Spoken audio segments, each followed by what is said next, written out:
Hymns of Guru Nanak. Sri Rag. The following was addressed to a man addicted to intoxicants. The giver gave man a pill of the intoxicant illusion. In his intoxication he forgot death and enjoyed pleasure for 4 days. The abstainers 667 obtained truth to keep them in God's court. Nanak, know the True One alone as true. By serving him man obtaineth happiness and proceedeth with honor to his court. The true wine is that which containeth the true name. It is prepared without molasses. I am a sacrifice unto those who hear and explain this. Man is known as properly intoxicated when he obtaineth a place in God's court. Bathe in the water of virtues, apply the perfume of truth to thy body. Then shall thy face become bright, and the one giver bestow hundreds of thousands of gifts on thee. Inform God, with whom resteth happiness, of thine unhappiness. Why forget him who owneth thy soul and life? All clothing and food are impure without him. All else is false. What pleaseth thee, O God, is acceptable. A Sikh called Prema asked the Guru where God resided, in what state he dwelt, and how he could be found. The following was the Guru's reply. The virtues of the virtuous woman are blazoned abroad, she who is not virtuous regretteth it. O woman, if thou desire thy spouse, practice truth. He cannot be obtained by falsehood. No boat or raft will take thee to the distant beloved.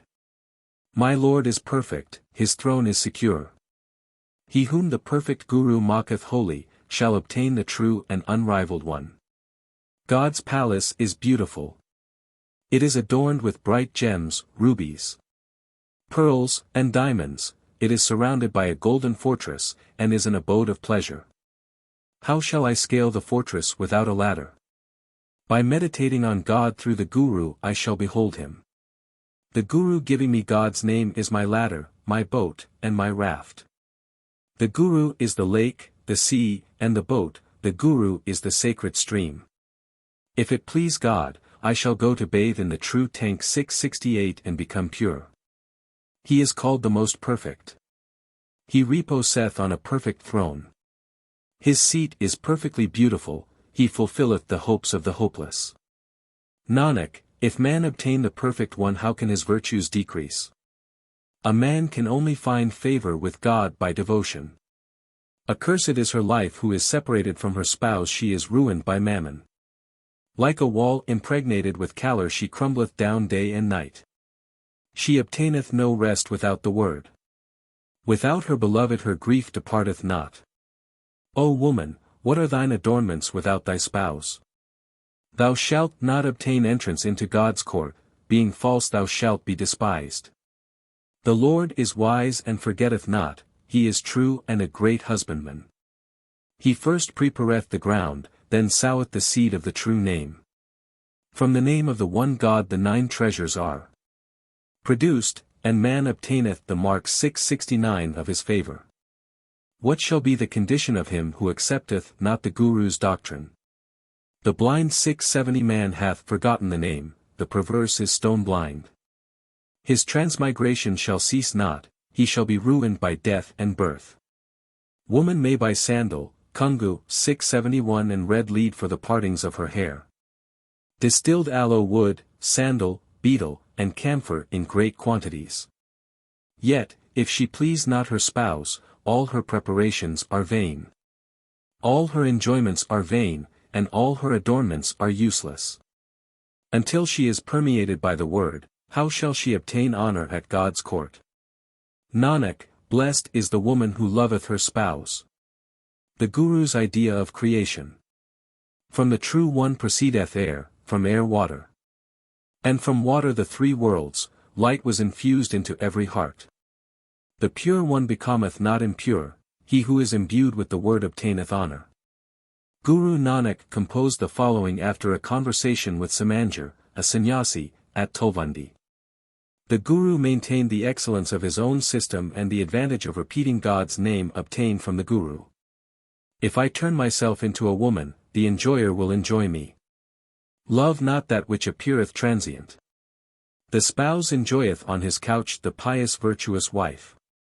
Having under the Guru's instruction obtained God's name as the water, quenched the four fires. 672. The lotus of the heart shall then bloom, and thou shalt be completely satiated with nectar. Nanak, make the true Guru thy friend, and thou shalt obtain happiness. 673 In God's court. The following is a homily addressed to a trader called Ramu whom the Guru met at Kartarpur. Trade, O trader, and take care of thy merchandise. Buy such goods as shall depart with thee. In the next world is a wise merchant who will be careful in selecting the real article. O my brother, utter God's name with attention. Take with thee God's praise as thy merchandise, so that, when the merchant seeth it, he shall be satisfied. How shall they whose wares are not genuine, be happy? By trading in counterfeit goods the soul and body become counterfeit. Like a deer shared in a noose, such a trader shall suffer great misery in ever lament. The counterfeit shall not be received in the great God's treasury, and they shall not behold him. The counterfeit have neither caste nor honor, the counterfeit are none of them acceptable.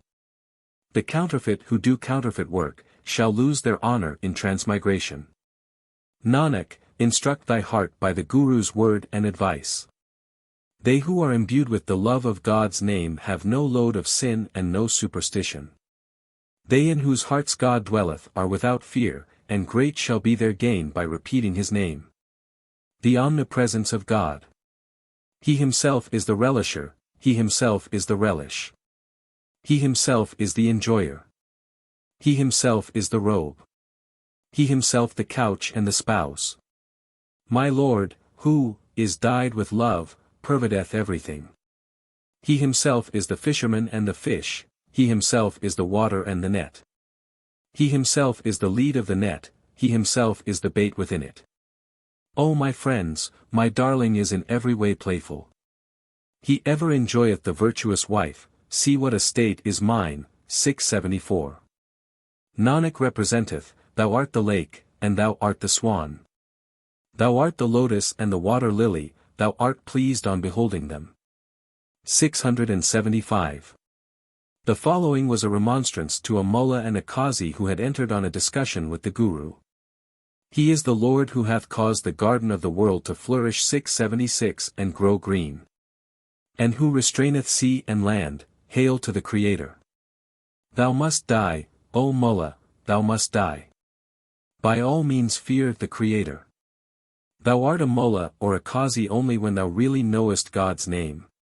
Even if thou be very learned thou must depart, none may remain when his measure of life is full. He is a qazi who hath renounced pride, and made the name of God alone his support. He is, was, and shall be, he was not born, neither shall he die, true is the Creator. 677. Thou prayest 5 times a day, and readest thy Quran and holy books. Nanak saith, when the grave calleth, man shall cease to drink and eat. Ashtapadi. The following was composed in a devotional paroxysm. Some suppose that it was uttered at Makkah in reply to qazis who had asked the Guru to tell them of the God he adored. Persuade thy heart to sing God's name with every breath thou drawest. 678. How great is he to whom one playeth and singeth, and where doth he dwell? All thy eulogists continue to praise thee with affection. Father, God is inaccessible and endless. Pure is the name, pure is the place of the true cherisher.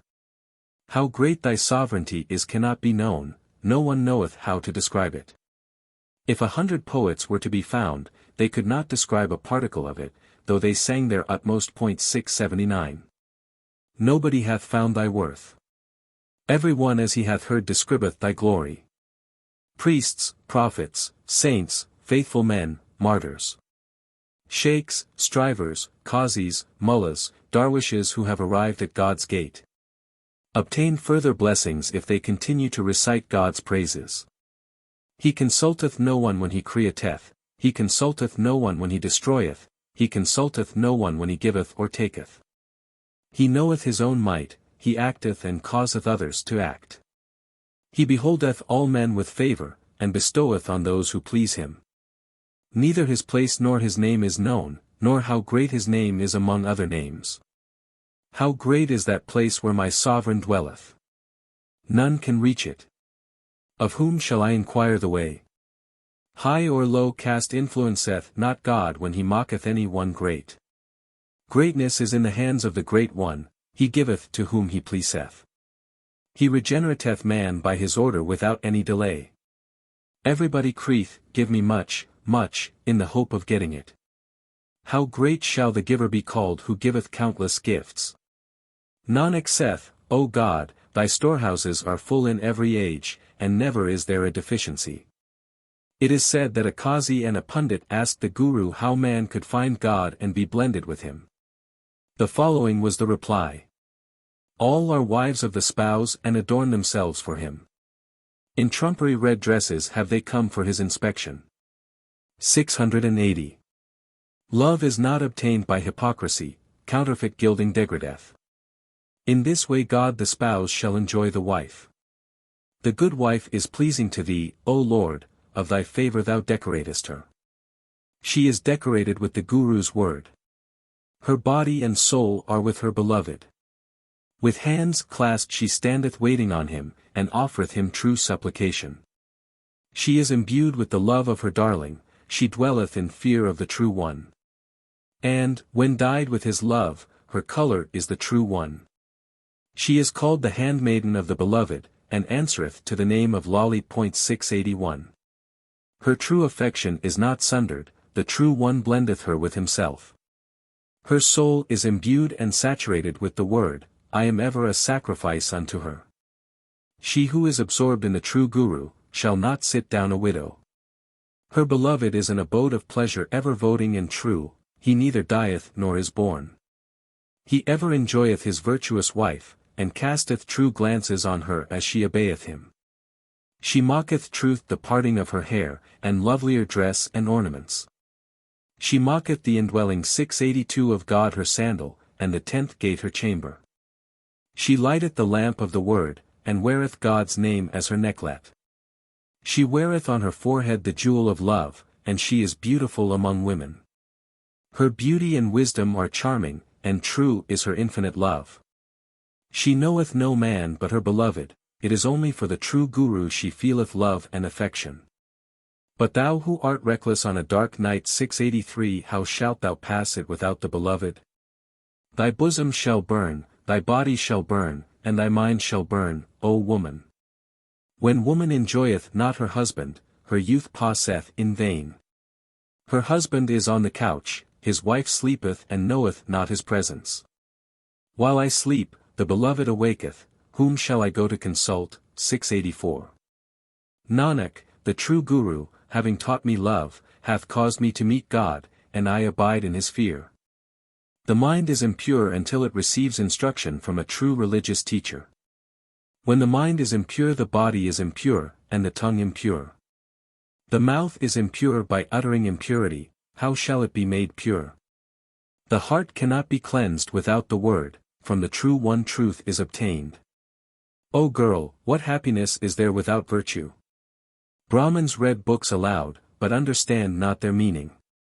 They give instruction to others as a business matter.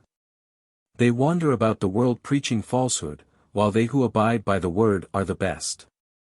How many pundits and astrologers study the Veds? They glorify battles and enmities, 685 but from quarrels resulteth transmigration. However much they tell and preach what they have heard, man shall not be freed from his sins without the Guru. All call themselves virtuous, but I possess no virtue. Beautiful is the woman who hath God for her spouse, that God pleaseth me. Nanak, she who is united with God by the word shall not be separated from him.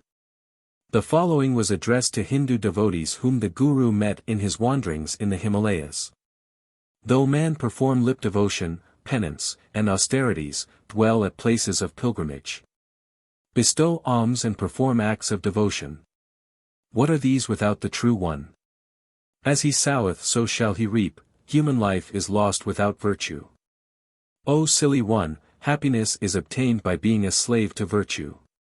She who under the Guru's instruction abandoneth evil, shall be absorbed in the Perfect One. The following is a brief lecture against hypocrisy, with a few precepts to obtain future happiness.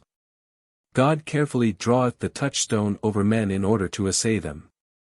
The counterfeit shall not be accepted. The genuine shall be put into his treasury. Dispel hopes and fears, so shall thy filth be washed away. Everybody asketh for happiness, nobody asketh for misery. Great misery attendeth on happiness, but the perverse understand it not. They who consider happiness and misery the same, and know the secret of the word shall be happy. Man may escape from the dangers of this world by accepting the Guru and hearkening to his instructions. The fearful ocean of the world is dangerous and formidable, it hath no shore or limit. No boat, no raft, no pole, and no boatman. But the true Guru hath a vessel for the terrible ocean, and ferrieth over him on whom he looketh with favour. Love for God is inculcated by familiar Indian examples. O man, entertain such love for God as the lotus hath for the water. Such love doth it bear it, that it bloometh even when dashed down by the waves. The creatures which God created in water die without it, and therefore love it. O man, how shalt thou be delivered without love? God pervadeth the hearts of the pious, and bestoweth oil them a store of devotion.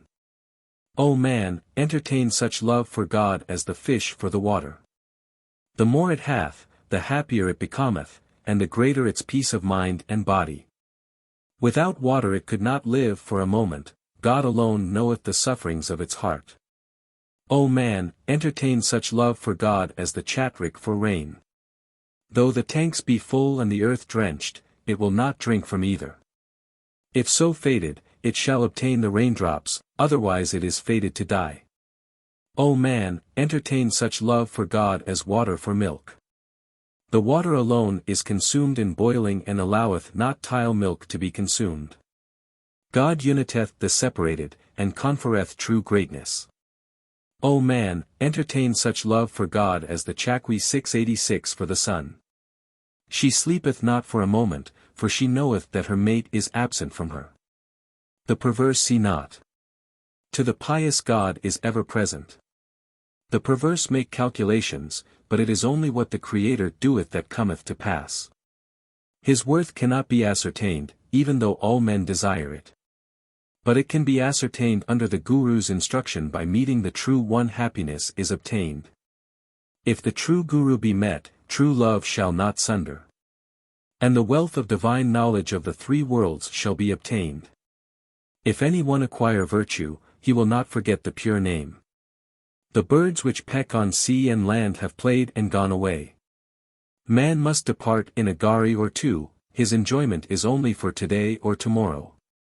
He whom thou blendest with thyself shall be blended with thee, and shall take his place in the true arena. Without the Guru love is not produced, and the filth of pride departeth not. He who recognizeth God in himself, and knoweth the secret of the word, shall be satisfied. But when man recognizeth himself through the Guru's instruction, what more remaineth for him to do? Why speak of meeting God? Male hath met him already 687, but it is only on receiving the word he is satisfied. Tile perverse obtain not understanding, separated from God they suffer punishment. For Nanak there is but the gate of the one God, there is no other refuge. It is said the following was addressed by the Guru, during his pilgrimage to the east, to a Raja called Harbans. Man is led astray by the reading of words, ritualists are very proud.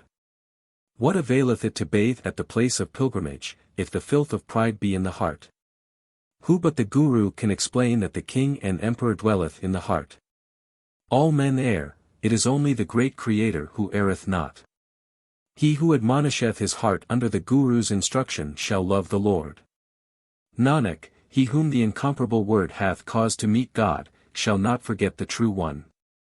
God cannot be deceived and his merits cannot be described. By taking the protection of the Guru man shall be saved, counterfeit is the capital of the perverse. The 8 metals of the king are coined agreeably to his orders. 688. The assayer himself assayeth the coins, and putteth the genuine into his treasury. Thy merits, O Lord, cannot be ascertained, I have seen and tested everything. Thy merits cannot be expressed by words. If man remain true, he shall obtain honor. Under the Guru's instruction thou, O Lord, art praised, otherwise thy worth cannot be described. The Guru prefers the repetition of God's name to all other forms of devotion. My heart is penetrated by God's name, what else shall I reflect upon?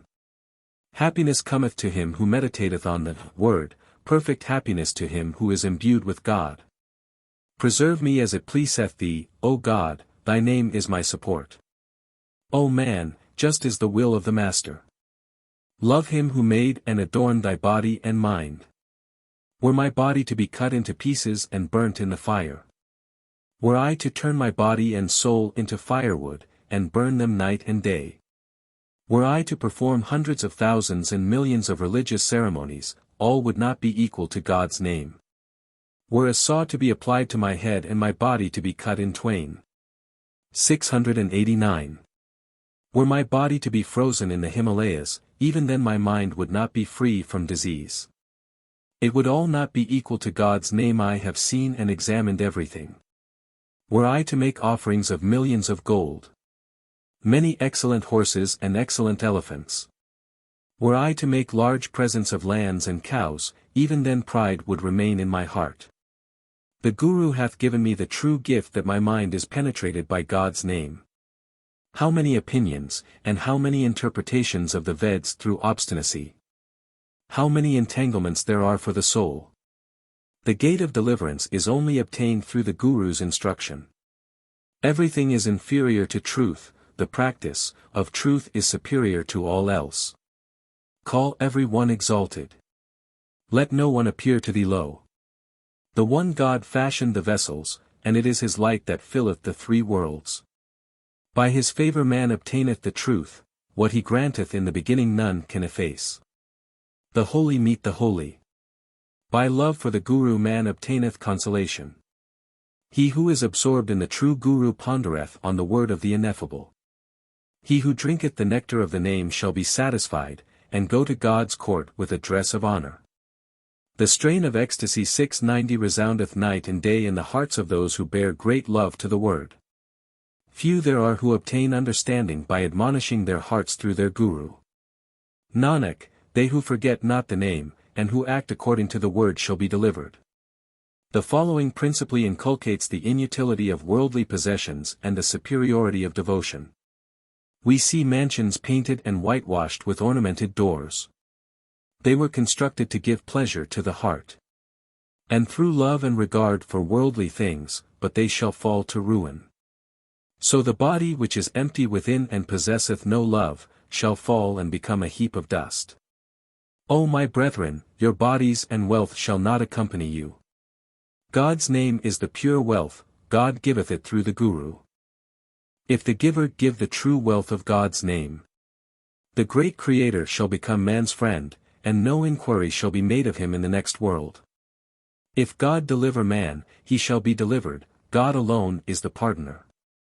The perverse man deemeth that daughters, sons, and relations are his. He is pleased on beholding woman, but, as she bringeth joy, so she bringeth sorrow. Holy men are imbued with the word, and day and night enjoy divine happiness. The mind of the wavering infidel wandereth in quest of transitory wealth. Men ruin themselves by their search abroad while the real thing is in their homes. The pious obtain it, the perverse miss it through pride. O vicious infidel, know thine own origin. Thy body made from blood and semen shall be brought to the fire at last. The body is in the power of the breath according to the true mark on the forehead. Men pray for a long life, no one desireth to die. He is said to lead a happy life in whose heart God dwelleth through the Guru's instruction. Of what account are they who are without the name, and who therefore obtain not a sight of the great God? As a man goeth astray at night in his sleep, so doth he in whose heart there is pride and worldly love, and who is in the power of mammon. To him who reflecteth under the Guru's instruction the world appeareth a dream. As thirst is quenched when one findeth water, as the child is sustained by its mother's milk. As the lotus cannot exist without water, and the fish would die without it. So, Nanak, may I obtain divine happiness through the Guru's instruction and live singing God's praises. Without the spiritual condition which is obtained by a repetition of the name there is no salvation. I have become alarmed on seeing a terrible mountain in my father's house. 691. Steep is the mountain and difficult to ascend. There is no ladder which will reach it. But under the Guru's instruction I have found the secret. 692 The Guru hath caused me to meet God and I am saved. O my brethren, the ocean of the world is difficult and formidable. If I have a satisfactory interview with the perfect true Guru, he will deliver me by granting me God's name. If I say I am perishable, it will not avail me, but if I really know that I am perishable, it will. Everything that came into this world shall depart, the Creator alone is immortal. Be sure to praise the True One and love His abode. Beautiful houses and palaces and thousands of strongholds. Elephants, horses with their housings, and hundreds of thousands, yea, countless armed men, will not depart with any one, their masters pine away and die without gaining any advantage from them. Thou mayest amass gold and silver, but wealth is an entangling net. Man's authority may be proclaimed throughout the whole world, but without the name death standeth over his head. When the body faileth, the soul fleeth away. What shall be the condition of the evildoers? The husband is delighted on beholding his sons and his wife on her couch. He applieth distilled aloe wood and sandal, he weareth fine clothes and decorateth himself. Yet shall he leave his family and depart, dust shall return to dust. He may be styled a chief, an emperor, a king, a governor, or a lord. He may be called the headman of a town or a governor. He may burn with pride. Yet by perversely forgetting the name he shall be as a reed burnt in the fire. Having come into the world, he shall depart however proud he be. The whole world is a chamber of lampblack. The body and soul which enter it shall be tarnished. 693. They who are preserved by the Guru are pure, the fire of their desires is extinguished by the word. Nanak, man obtaineth deliverance by the true name of the King of Kings. May I not forget God's name. May I purchase it as a jewel. The perverse man perisheth in the terrible ocean of the world, the holy man crosseth it, unfathomable though it be. Gar 3:694. Definitions. How is Sat Sangat, the society of the holy, known? The name of the one God is mentioned there. How are Duhajan's women separated from their husbands known? They are those who forgetful of their spouse wander unhonored. They who are pleased with God's will remove superstition from their minds. Nanak, the true Guru, is known by his association with every one. Sri Rag Ki War. Some virtues which contribute to perfection. Faith and resignation are the characteristics of the holy, patience is the viaticum of angels. The perfect shall obtain a sight of God, the fool shall find no place with him. Caste is vain and contributes not to goodness or holiness. Castes are folly, names are folly. All creatures have one shelter, that of God. If a man call himself good, the truth shall be known, O Nanak, when his account is accepted. Man, no matter what his caste or social position may be, is exalted by devotion. What difference is there between a swan and a crane, if God look kindly on the latter? Nanak, if it please him, he can change a raven into a swan. Majh Ki War. God as the Guru. The Guru is the giver, the Guru is the house of snow. 695 The Guru is the lamp of the three worlds. Nanak, the Guru possesseth the immortal wealth. By putting faith in him happiness is obtained. The 10 stages of man. In man's first stage he loveth the milk of his mother's breast. In his second he recognizeth his father and mother. In his third his brother's wife, and his own sister. In the fourth a love of play ariseth in him. In the fifth he runneth after food and drink. In the sixth he inquireth not a woman's caste in his lust. In the seventh he collecteth things for a house to live in. In the eighth his body is wasted by wrath. In the 9th he groweth grey and his breathing is difficult. In the 10th he is burnt and becometh ashes. His companions accompany him to his pyre with loud lamentations. The soul fleeth away, showing the road of departure to others. He came, he died, and departed leaving only a name. After his death his relations offer food on leaves, and call the crows. 696. Nanak, the perverse love mental darkness. Without a guru the world is lost. Other divisions of human life. At 10 a child, at 20 a rake, at 30 man calleth himself handsome.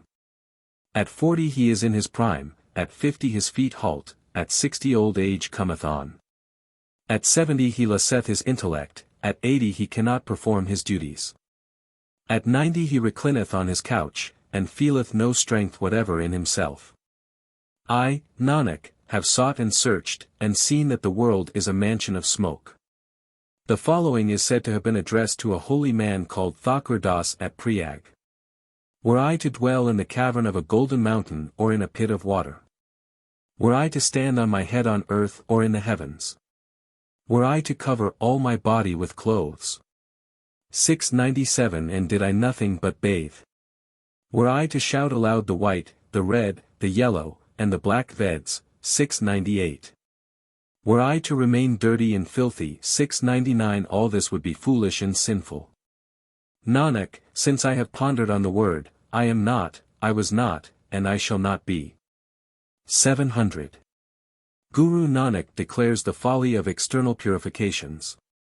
Man washeth his clothes and his body, and mortifieth himself. Knowing not of the filth attaching to his heart, he rubbeth and cleanseth himself externally. Being blind he is led astray, and falleth into death's noose. He deemeth the property of others as his own, and suffereth for his pride. Nanak, when pride is dispelled under the Guru's instructions, man meditateth on God's name. Repeateth the name, adoreth the name, and through thc name is absorbed in happiness. Some important subjects are briefly treated as follows. God hath caused the union of body and soul. He who created them can separate them. A fool while enjoying pleasure bath all pain. Disease proceedeth from sinful pleasure. From worldly rejoicing proceedeth mourning, separation from God, birth, and death. The fool while boasting becometh involved in disputes. The decision resteth with the true Guru, he putteth an end to disputes. That which the Creator doeth cometh to pass, what man hath set in motion must stop. The following was addressed by the Guru to a Qazi at Sultanpur. Thou utterest falsehood, eatest carrion. 701. Yet thou goest to admonish others. Cheated thyself thou now cheatest thy companions. Nanak saith, that is the sort of guide thou appearest. As a Qazi beheaded a goat, some drops of blood fell on his garments, which he at once wiped off. He said that he could not join in prayer until the pollution had been removed. The following was uttered by the Guru on the occasion. If clothes become defiled by blood falling on them, how can the hearts of those who drink human blood? 702 be pure? Nanak, utter God's name with a pure heart regardless of thy dress. All else is but worldly ostentation. Thou, O Qazi, practicest falsehood. The Qazi asked Guru Nanak who he was. The latter replied as follows. Since I am nobody, what shall I say? Since I am nothing, what can I be? As God made me, I act. As he told me, I speak. I am thoroughly defiled with sin, and desire to wash it away. Though I know nothing myself, yet I teach others, such a guide am I. Nanak, he who being blind showeth the road to others and misleadeth all his companions, shall be shoe-beaten in the next world, and it will be seen what sort of guide he was. Everything shall vanish except God. Of kings, subjects, and rulers none shall remain. Shops, cities, bazaars shall be destroyed by God's order. Solid and beautiful mansions a fool deemeth his own. Storehouses filled with wealth in a moment become empty. Steeds, chariots, camels, elephants and their housings. Gardens, properties, houses, and homes. Tents, comfortable beds, and ornamental pavilions, where shall they be recognized? The following was delivered to Sikhs who asked the Guru what pleasure God's praises afforded him. Were rivers to become kine, and springs to become milk and clarified butter? Were the whole earth to become sugar so that the heart might ever rejoice? Were the mountains to become gold and silver, and be studded with diamonds and rubies? I would even then magnify thee, and the desire to do so would not cease as I spoke. Were the 18 loads of vegetables of the earth 703 to become fruit, and grass to become rice? Could I arrest the moon and sun in their courses, and were my seat to become immovable? I would even then magnify thee, and the desire to do so would not cease as I spoke. Could I inflict pain by means of the two sinful beings Rahu and Ketu? 704. Could I obtain authority over bloodthirsty kings and my glory thus shine forth? I would even then magnify thee, and the desire to do so would not cease as I spoke. Were fire and frost to become my raiment, and the wind my food? Were all the fascinating women of heaven to become my wives, all perishable? 705. I would even then magnify thee, and the desire to do so would not cease as I spoke. Caste becomes deadly if exclusive reliance be placed on it for salvation. What power hath caste? It is the reality that is tested. Poison may be held in the hand, but man dieth if he eat it. The sovereignty of the True One is known in every age. He who obeyeth God's order shall become a noble in his court. The following allegory of mounted cavalry refers to the different stages of asceticism. The master sent obedience to his orders as a steed into the world. Reflection on the instruction which the Guru imparteth is its kettle drums. Some have mounted their steeds, others have them ready caparisoned. Some have loaded their baggage for the march, and others have set out. In the following allegory, the mill is the world, the corn is the soul, the husk the body, refuge in God the axle. When the field is ripe, it is cut, only the chaff and the hedge remain. The corn is threshed with the husk, and the chaff is winnowed away. Men then put together the two millstones and sit down to grind corn. That which attacheth to the axle escapeth. Nanak hath seen a wonderful thing. 706. Good men, like sugar cane, are subject to torture. See how sugar cane is cut down and made into sheaves after the stalks are cleaned. The laborers put it into a press and squeeze it. Having expressed the juice, they put it into a pan, and it groaneth as it burneth. The residue is collected and put into the fire beneath the pan. Nanak, sweet things are thus ill-treated, come and see, O people. It is useless to endeavor to instruct a fool. What can deep water do to a fish? What can the sky do to a bird? What can coal do to its stone? What can married life do to a eunuch? Even though thou apply sandal to a dog, he will still preserve his canine nature. Even though thou instruct a deaf man, and read for him the Simritis. Even though thou place a light before a blind man, and burn 50 lamps fox him, all would be of no avail. Even though thou put gold before a herd of cattle, they would still pick out the grass to eat. If a flux be put into iron it will melt, but not become cotton. 707. Nanak, the peculiarity of a fool is that what is said to him is ever lost. When his Sikhs inquired how an alliance could be formed with God, the Guru composed the following.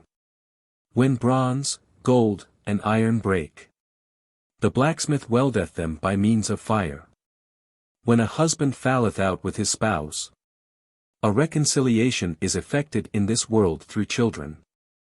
When the king asketh and his subjects give, a bond is established between them. When a hungry man eateth, he establisheth an alliance with the world. Drought formeth an alliance with rivers when they are flooded with rain. There is an affinity between love and sweet words. If any one speak the truth, he formeth a bond with no ledge. By goodness and truth the dead establish a bond with the living. Such are the affinities that are established in the world. The only way to establish friendship with a fool is to smite him on the mouth. 708. By praising God man establisheth an alliance with God's court. Nanak saith this deliberately. The following 7 sloks form part of the Guru's instruction to Sheikh Brahm, or Farid II, of Pak Patan. The priests, the sheikhs, and the potentates of the world are all beneath the earth. Emperors pass away, but God ever flourisheth. There is only thou, O God. Neither demigods, nor demons, nor men, nor Siddhs, nor strivers, nor this earth shall abide. There is one, is there any other? There is only thou, O God. Neither the just nor the generous, nor the 7 regions beneath the earth shall remain. There is one, is there any other? There is only thou, O God. Not the regions of the sun and the moon, nor the 7 continents, nor the 7 seas, nor corn, nor wind shall abide. There is only thou, O God. Our maintenance is in nobody's power but God's. To all of us but one hope abideth.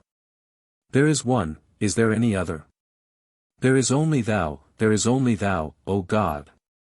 Birds have no money in their possession. They only depend on trees and water. God is their giver. There is only thou, O God. Nanak, no one can erase what is written on the forehead. God it is who giveth man power and again taketh it away. There is only thou, O God. Guru Nanak thus discoursed to Prem Chand of Sarhind on the best way of occupying time. They who in the early morning praise God and meditate on Him with single heart are perfect kings, and die fighting when occasion ariseth. 709. In the second watch there are many ways in which the attention of the mind is distracted. Many persons fall into the fathomless water, and cannot emerge however much they struggle. In the third watch when hunger and thirst are both barking, food is put into the mouth. What is eaten becometh filth, yet man again desireth food. In the fourth watch drowsiness cometh, man closeth his eyes and goeth into dreamland. 710. Again rising in the morning he engageth in turmoil, and yet mocketh preparations to live 100 years.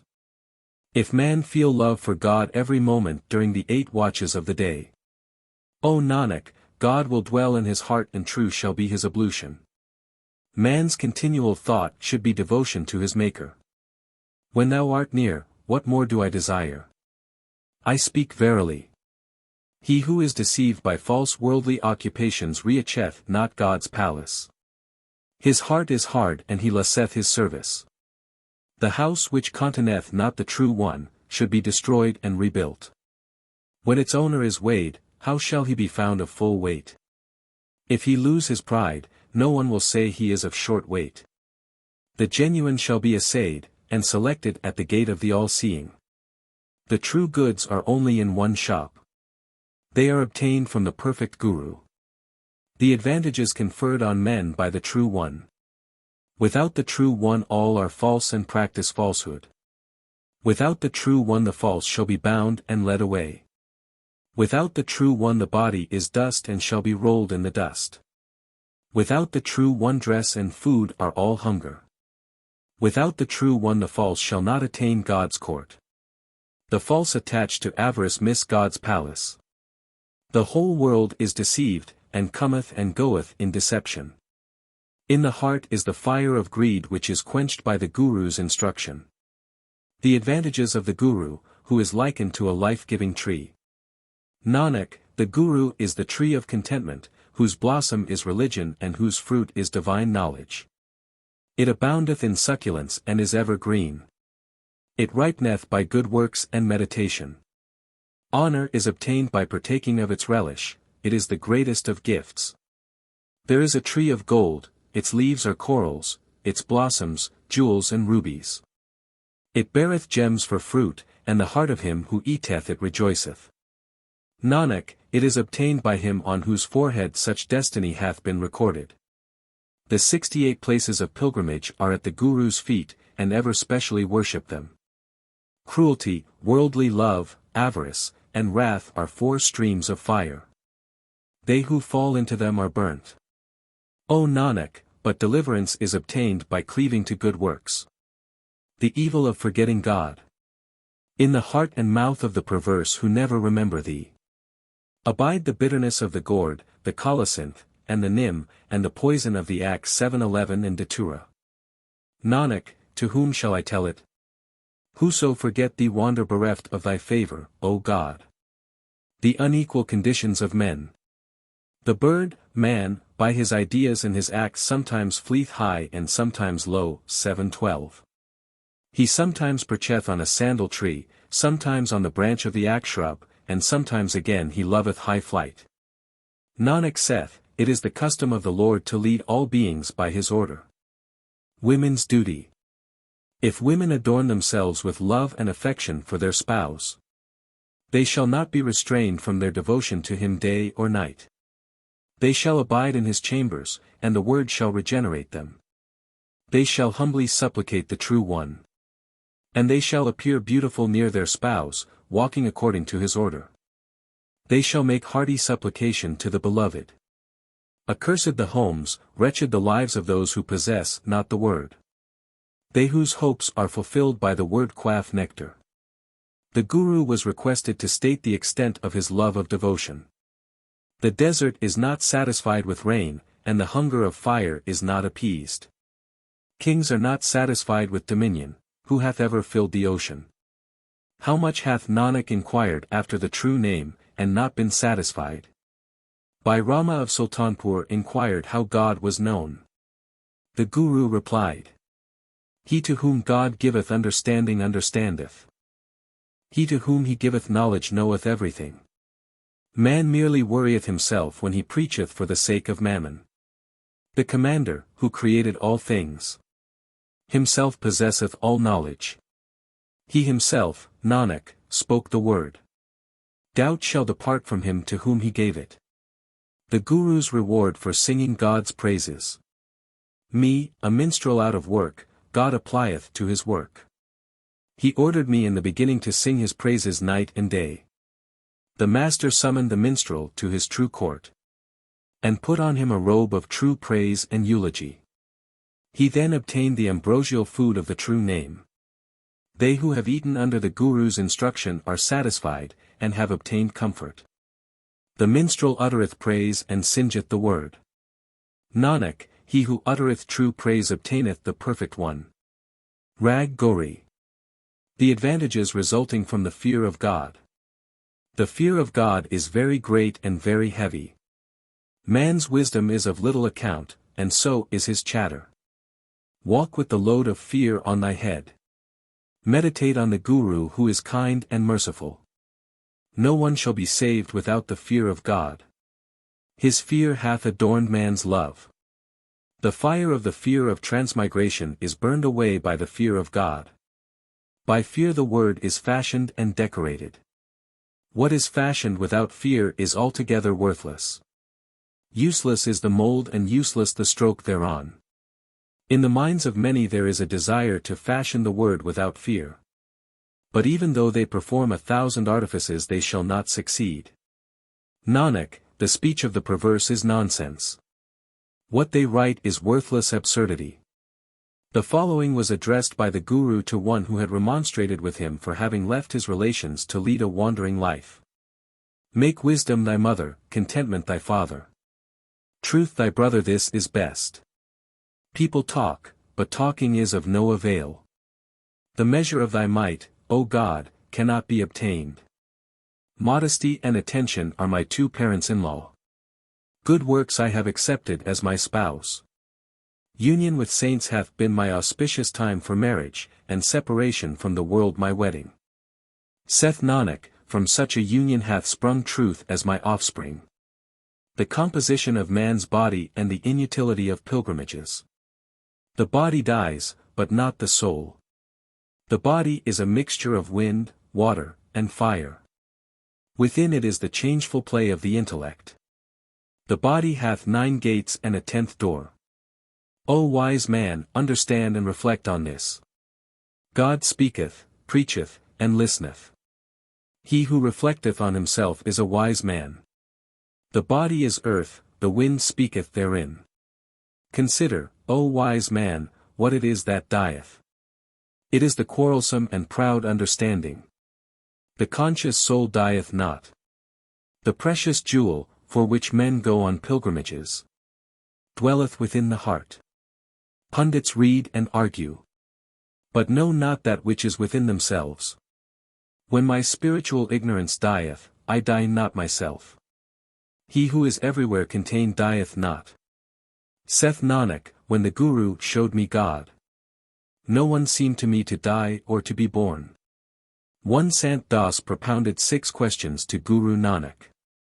Is it known whence man hath come? Whence he hath sprung, in what he shall be absorbed? How he is bound, how he obtaineth emancipation? And how he shall be easily absorbed in the imperishable? The Guru replied, the name is nectar in the heart as well as in the mouth. Through it man is freed from worldly desires. Man cometh in the course of nature and goeth in the course of nature. Man is born according to the desires of his heart, and he is absorbed in the same way. The pious man is emancipated and falleth into no entanglements. He is delivered by meditation on the word and by God's name. Many birds roost by night on a tree. Some happy, others unhappy, they whose minds have worldly love perish. When night hath passed away, they gaze upon the sky. 7:13. They fly in every direction according to the destiny recorded for them. They who are associated with the name deem the world like a meeting place of cowherds. The poisonous vessels of lust and wrath have burst for them. To those without the capital of the name houses and shops are empty. But by meeting the Guru the adamant doors of their understanding are opened. A holy man is met by primal destiny. God's perfect people are rendered happy by truth. They barter their souls and bodies for divine knowledge and God's love. Nanak toucheth their feet. The following is a conversation between soul and body. The soul, O body, thou thinkest thyself immortal, and that thou shalt be always happy. Know that this world is a play. Thou practisest avarice, covetousness, and excessive falsehood, and bearest many burdens. I have seen thee, O body, trodden as ashes on the ground. The body, hearken, hearken to mine instruction. If thou have done good works, they shall abide with thee, O my soul, thou shalt not again find such opportunity. The soul, I address thee, O my body, hearken to my instruction. Thou slanderest 7:14 and bearest false witness against others. The body, thou covetest another's vine. 7:15. O soul, thou committest theft and evil deeds. The soul, when the soul departeth, thou shalt remain behind like an abandoned woman. Thou, O body, shalt remain but as a dream. What good deeds hast thou done? The body, whatever I took by stealth was pleasing to thee. Thou hast no honor in this world, and thou shalt be rejected in the next. Thou hast lost thy human dwelling in vain. I am very unhappy, O Father, saith Nanak, no one careth for me. Arabian and Turkish steeds, gold, silver, and loads of raiment. No one taketh with him, they leave him in this world, O fool. Sugar, fruit, all have I tasted, it is only thine ambrosial name which is sweet. Man diggeth deep foundations and constructeth edifices on them, but they shall become at last heaps of dust. He hoardeth, and giveth to no one, the fool think that all is his own. Rawan nominally possessed a golden lanka and a golden palace, but they were no one's property. Hear, O foolish and ignorant soul. What pleaseth God shall be done. My Lord is a great merchant, we are his retail dealers. Our souls and bodies are all his capital, he it is who killeth and reanimateth. The Guru reflects on the power of the deadly sins which lead men to destruction. The others 7:16 are 5, I am but one, how shall I protect my house? They ever assail and plunder me, to whom shall I complain? Utter God's holy name, O my soul. Before thee is death's army fierce and numerous. God erected a palace 7:17 put doors to it, and the woman 7:18 sitteth within. Deeming the world sweet, she ever sporteth, but these 5 men rob her. When death destroyeth the palace, her chamber is sacked, and she being alone is captured. She is beaten by death's mace, and his chains are riveted on her neck. The 5 men have taken flight. The housewife wanteth gold and silver, friends want banquets. Nanak, they who commit sin for these things shall go bound to death's city. Kinganath Jogi pressed Guru Nanak to become his disciple. The Guru replied that he had already learned the science of jog. He composed the following hymn on the occasion. Make restraint of thine inmost heart thine earrings, thy body the patched coat. Reduce thy 5 senses to subjection, O Jogi, and make a pure heart thy staff. In this way shalt thou obtain the way of jog. Make the fact that there is but one word and none other thy devotion to tubers and roots. If God could be obtained by merely shaving the head, we should make a god of the Ganges. 7:19. It is the one Lord who saveth the 3 worlds, thou thinkest not of him, O fool. If thou apply thy mind to words through hypocrisy, thy doubts shall never leave thee. If thou turn thy thoughts to the feet of the one God, why pursue avarice and greed? If thou repeat the name of the Bright One, thy soul shall be absorbed in him. O Jogi, why utterest thou so much deceit? Thy body is mad. 7:20 Thy mind is silly, thou passayest thy life talking of thy property. Nanak representeth, it is after the naked body is burnt the soul regretteth lost opportunities. Man's precious life should not be wasted, but should be devoted to God's service and not to the acquisition of wealth. Man loseth his nights in sleeping and his days in eating his human life, valuable as a diamond, he parteth with for a cowrie. Thou knowest not God's name, O fool, thou shalt hereafter regret. Thou buriest endless wealth in the earth, yet thy desire for it departeth not. 7:21. They who departed desiring endless wealth lost the endless one. If all were to obtain according to their desires, they would be happy.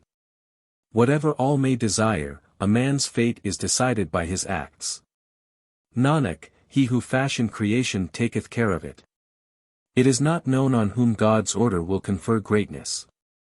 The fervor of the Guru's devotion. Were I to become a fawn, live in the forest, and gather and eat tubers and roots, I should ever and ever be a sacrifice to my Lord, who is obtained through the favor of the Guru. I am a retail dealer of thine, O God. Thy name is my stock in trade and my merchandise. Were I to become a koil and live in a mango tree, I should still tranquilly meditate on the word. Through my love my Lord, whose form appeareth unequaled, would naturally meet me. Were I to become a fish and dwell in the water, I should still remember him who watcheth over all animals. My spouse dwelleth on this side and on that. I shall stretch forth mine arm to touch him. Were I to become a serpent and dwell in the ground, I should still abide in the word and my fears would depart. Nanak, they are ever the happy married wives whom God hath absorbed in his light. Gauri Ashtapadi. Without a religious guide man would run riot in evil and haste to perdition. The heart is all elephant, the body a forest. The Guru the goad. When the mark of the true word is made on the elephant, he shall obtain honor in the king's court. God cannot be known by cleverness. Without chastening the mind how can God be appraised? In the house is nectar which the thieves are taking away. 7:22. No one tried to restrain them. If any one guard the nectar, God himself will confer greatness on him. Worldly wealth, comforts, and pleasures would never satisfy the Guru without devotion to God. 7:23. I may apply distilled aloe wood and sandal to my body. I may wear silks and satins. But without God's name how shall I obtain happiness? What shall I wear? In what dress shall I show myself? How shall I obtain happiness without the Lord of the world? I may have rings in mine ears and a necklace of pearls on my neck, a red coverlet, flowers, and red powder. 724. But where should I search for happiness except with the Lord of the world? A beautiful woman with expressive eyes may make the 16 decorations and render herself very lovely. Yet without worshipping the Lord of the world she would ever be despised. One may have in his house or palace a comfortable couch. A flower girl may scatter flowers on it day and night. Yet without God's name its owner would be unhappy. Excellent horses, elephants, lances, musical instruments, armies, mace-bearers, and attendants are worthless. And vain shows without the Lord of the world. I may be called a Cid, and I may summon wealth and supernatural power to me. I may make for my head a crown, a regal hat, and an umbrella. Yet how should I obtain real happiness without the Lord of the world? I may be styled a lord, an emperor, or a king. I may say, now then, 725 to inferiors, all this would be false display. Without the Guru's instruction my business could not be adjusted. Egotism and selfishness are forgotten under the Guru's instruction. Through the Guru's instruction it is known that God is in the heart. Nanak supplicate, I seek thy shelter, O God. The Guru describes the condition of the holy and the means of salvation. He who serveth the one God knoweth not others. He layeth aside the bitter things deceit and evil. By love and truth shalt thou meet the truest of the true. If there be any such saint of God, his filth shall be washed away, and he shall meet God by singing his praises. Reversed are the lotuses of all men's hearts. The fire of evil inclinations burneth away the world. While those who meditate on the word of the Guru are saved. The bumblebee, the moth, the elephant, the fish, and the deer 726 suffer the consequences of their acts and die. Absorbed in worldly desires man knoweth not the real thing. He thinketh of lust and love for woman, which with wrath ruin all sinners. He who forgetteth the name, loseth his honor and his senses. The perverse being who alloweth his mind to covet another's house, hath a halter round his neck, and is entangled in difficulties. While the pious shall be delivered by singing God's praises. As a widow, who giveth her body to a stranger, and through lust or money falleth into another's power, is never satisfied without a lover. So man readeth books and reciteth the Simritis. He also readeth, heareth, and expoundeth the Veds and the Purans. But without being dyed with God's essence his mind is very unstable. As the chatrik loveth and thirsteth for the raindrops. As the fish is delighted with the water. So Nanak is satisfied quaffing God's essence. There was a hill king called Amar Singh who was dethroned by his brother. On being expelled he went to Guru Nanak for advice. The following was given him. They who wear religious garbs are full of pride and know not God. Few are they whose minds are reconciled to devotion under the Guru's instruction. The true one is not obtained by the practice of egotism. When pride departeth, the supreme dignity is obtained. Kings under the influence of pride make many expeditions. They are ruined by pride and remain subject to transmigration. He who meditateth on the Guru's word shall lose his pride. He shall dismiss his wandering thoughts, and destroy his deadly sins. He in whose heart is the truth shall easily arrive at God's court. And, knowing God, shall obtain the supreme state. The Guru dispelleth the doubts of those whose works are true. And they shall obtain a fixed seat in the court of the fearless. What do they retain who die talking of their possessions? He who meeteth a perfect Guru putteth an end to his contentions. What there is nothing in reality. The pious who are saturated with divine knowledge sing God's praises. The fetters of pride cause man to wander in transmigration. Nanak, it is the saint of God who obtaineth happiness. Death impends over all, but cannot harm the holy. Even Brahma was subject to death 727 from the beginning. He found not the end of Vishnu's lotus in the nether regions, 728.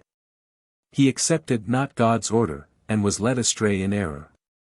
Whatever is created death destroyeth. God hath preserved us by our meditating on the word of the Guru. Maya deludeth all the gods and goddesses.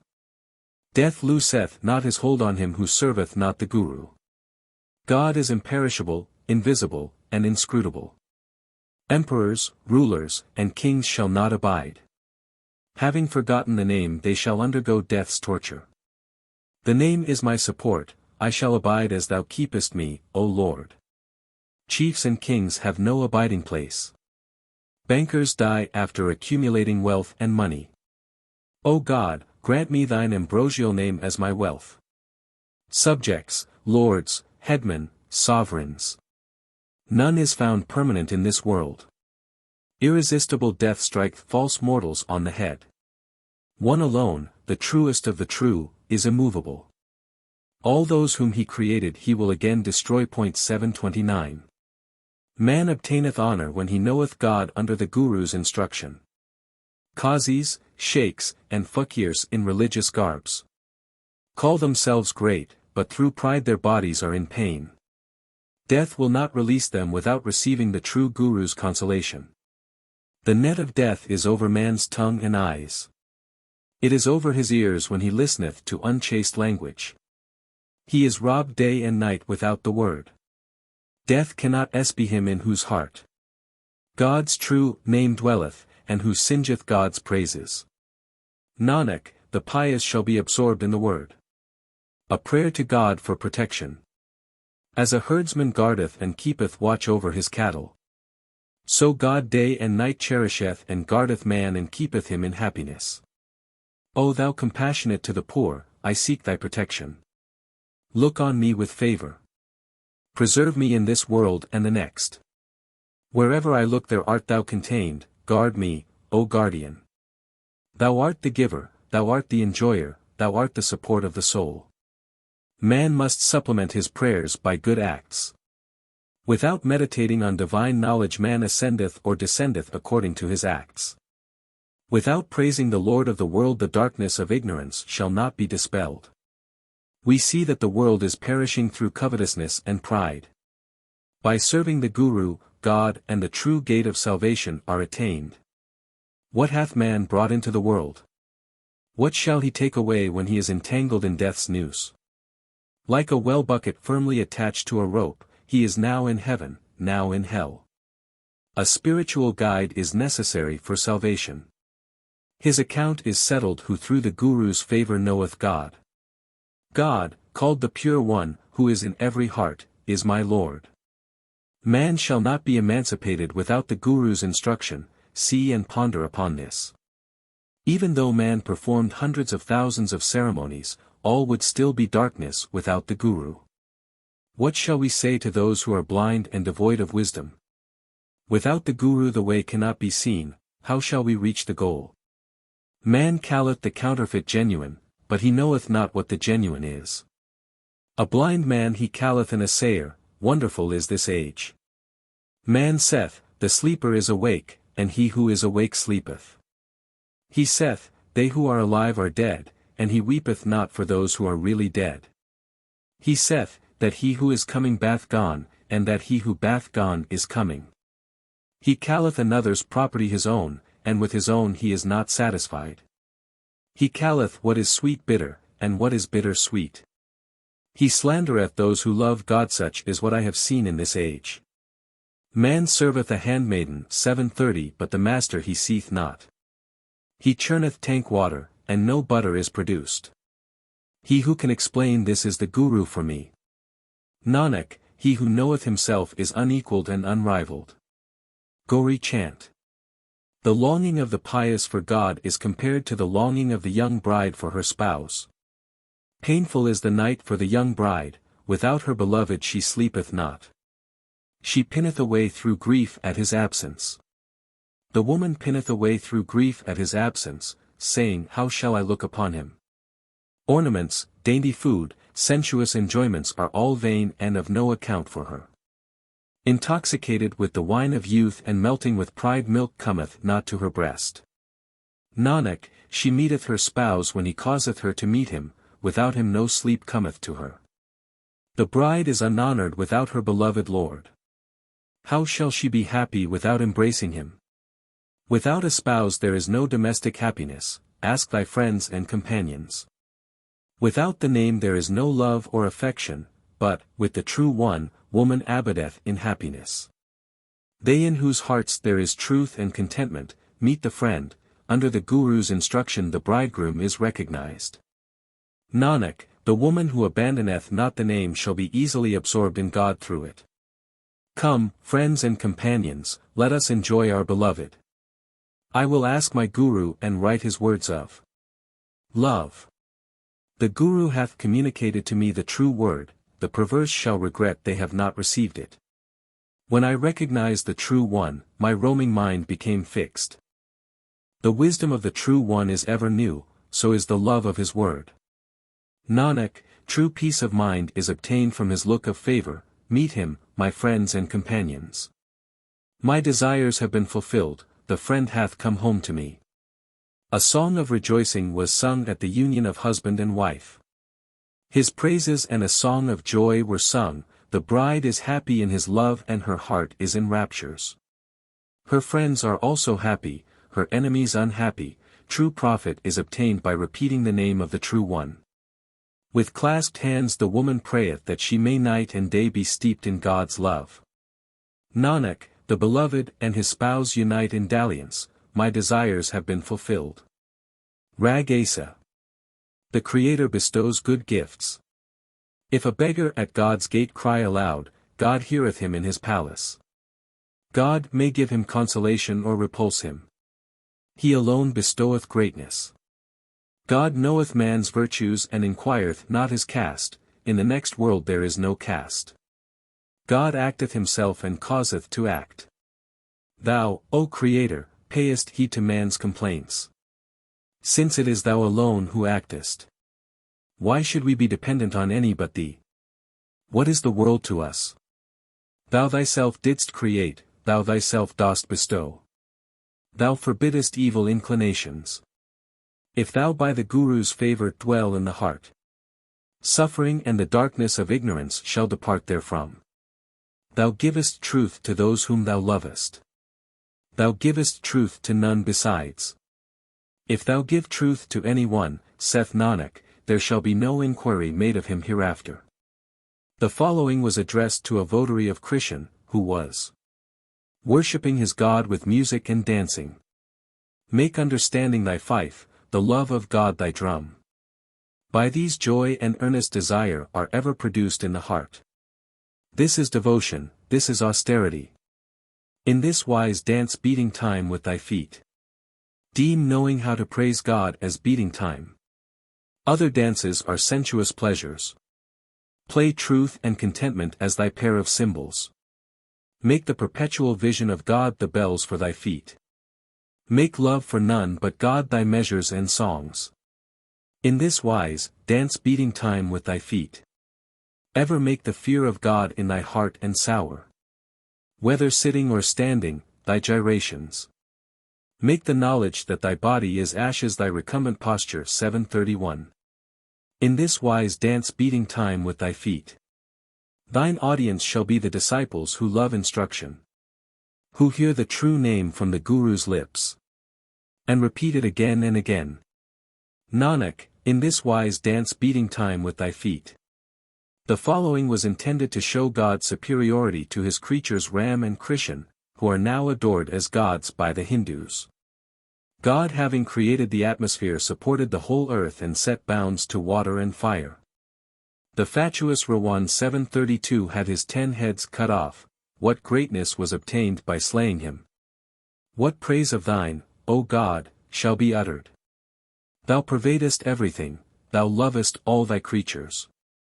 Having created living beings, thou holdest their ways in thy hand. What greatness was obtained by putting a nose ring on the black serpent of the Jamna, 733. Whose husband art thou? Who is thy wife? Thou pervadest all things. Brahma, the grantayer of favors, with his progeny went to ascertain God's greatness. But could not find his limits, what greatness wits obtained by slaying Cans. 734. When the sea of milk was churned and its gems brought forth, the demigods and demons each claimed the merit thereof. What greatness was obtained by the distribution of the gems to each? Saith Nanak, if men try to conceal thy greatness, O God, how can it be concealed? The Guru in his anxiety to meet God compares himself to a bride who rejoices in her approaching marriage. When the bridegroom kindly came to my house, my female companions met me and arranged for the marriage. My heart was glad as I gazed upon the play, the bridegroom came to wed me. Sing, sing, O ladies, the bridal song with wisdom and reflection. The life of the world hath come to my house as my bridegroom. My marriage having been brought about through my Guru, when I met him I recognized my spouse. Whose word filleth the three worlds, when my pride departed my heart was glad.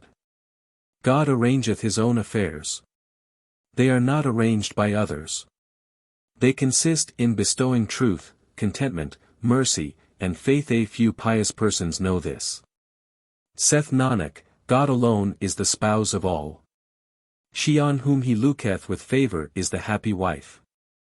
In the opinion of the Guru human life is worthless without holiness. A cow without milk, a bird without wings, and tillage without water are of no avail. What is an emperor to whom no obeisance is made? Dark is the chamber in which thy name, O God, is not. Why shouldest thou forget me when I am in great affliction? When affliction befalleth me, forget me not. Man's eye grow blind, his tongue lesseth its taste, his ears hear not. He can only move by being supported. These are the fruits of non-service. Make the word the garden tree, plant it in good soil, 735 and irrigate with love. The one name is the fruit of all such trees, how shall men obtain it without good works? All creatures are thine, O Lord, none obtaineth his reward without devotion to thee. Woe and weal are distributed according to thy will. Without thy name real life remaineth not. How may man live except by dying by the Guru's teaching? If one live otherwise, he shall not know the way. Saith Nanak, thou, O Lord, restorest life, thou preservest man as thou pleasest. The following was addressed by way of admonition to a Brahmin. Making my body the loincloth, my heart the Brahmin. Divine knowledge my sacrificial thread, meditation my grass. 736 and leaves. I shall beg for God's name and praises instead of the alms of the Brahmins. And by the favor of the Guru be absorbed in God. O Brahman, so meditate on God. That his name may become thy purification, his name thy learning, and his name thy wisdom and good acts. The sacrificial thread is only on thy body as long as thou hast life. Make the remembrance of the name thy loincloth and frontal mark. And it shall abide with thee in this world and the next. Search for nothing but the trite name. Make God's love thy worship, the burning of the love of wealth thine incense. Look only on the one God, search for none other. He who repeateth God's name with his mouth and pondereth on it, beholdeth him at the 10th door of the firmament. 737. His doubt and fear who liveth upon the love of God flee away. If the sentry be on the alert, thieves will not break in. Deem the knowledge of the one God thy frontal mark. And the consciousness that God is within thee thy discrimination. 738. God cannot be overcome by other ceremonial acts. He who merely readeth religious books hath not found his worth. His secret is not known from the 18 Purans or the 4 Veds. Nanak, the true Guru hath shown me God. The following was addressed to a pundit who inquired how salvation could be obtained. The body like a frail earthen vessel is miserable, in birth and death it suffereth further pain. How shall the dangerous ocean of this world be crossed? It cannot without the divine Guru. There is none but thee, O my beloved, there is none but thee, O God. In all colors and forms art thou, thou pardonest him on whom thou lookest with favor.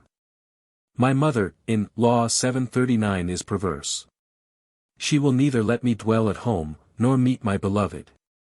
Since I have worshipped the feet of my companions and friends. 740 My beloved through the kindness of the Guru hath looked on me with favor.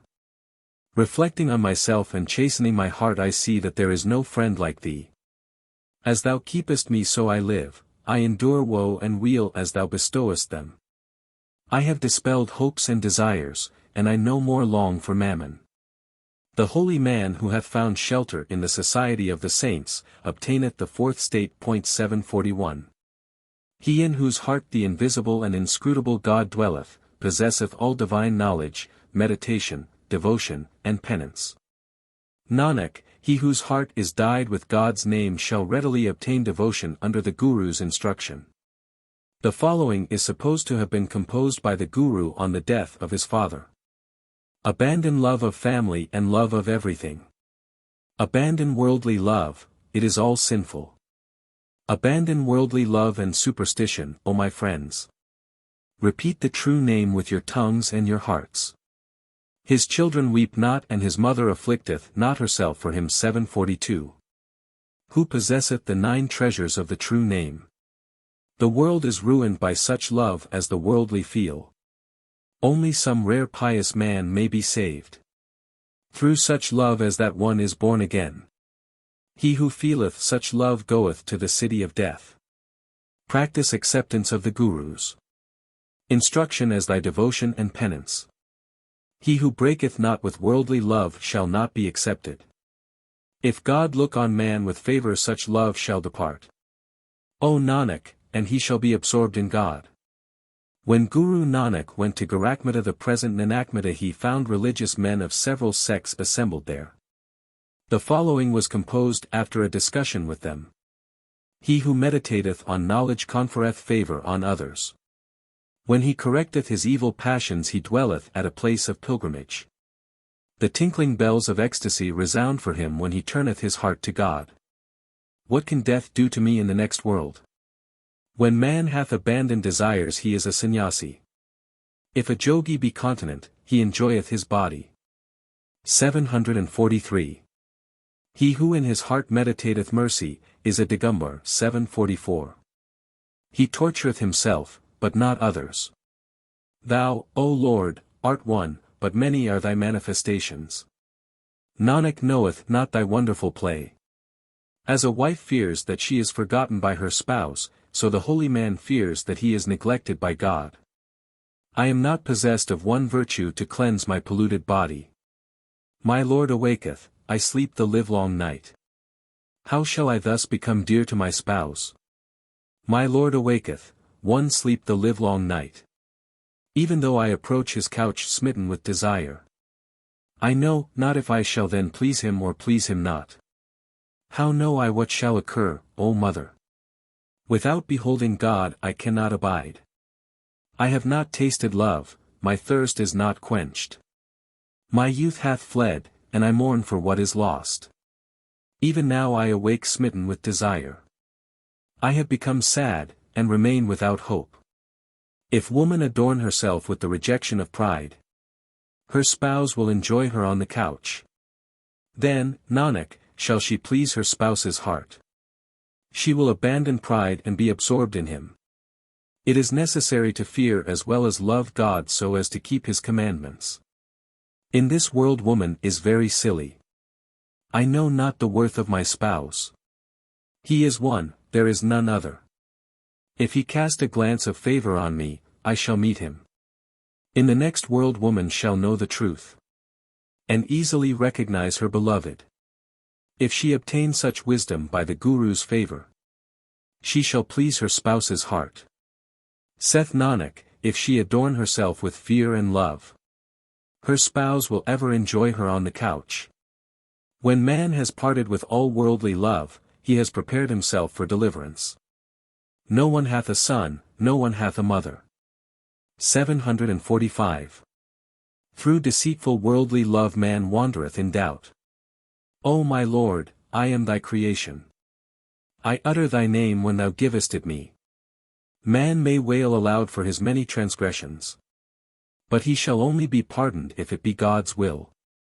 By the Guru's favour evil inclinations depart. Wherever I gaze there is only one God. Saith Nanak, if man attain such wisdom, the True One will absorb that True One in himself. The following was addressed to a worldly-minded Raja. Thou mayest have locks of armies, locks of musical instruments and lances, locks of men may rise to do thee homage. Thy dominion may extend over locks of miles. Locks of men may rise to do thee honor.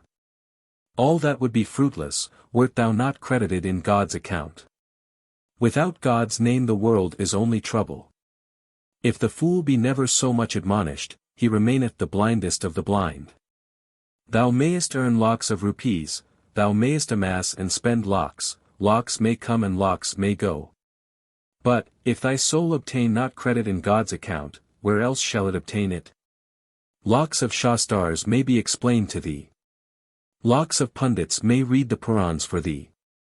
All would be unacceptable didst thou not obtain credit in God's account.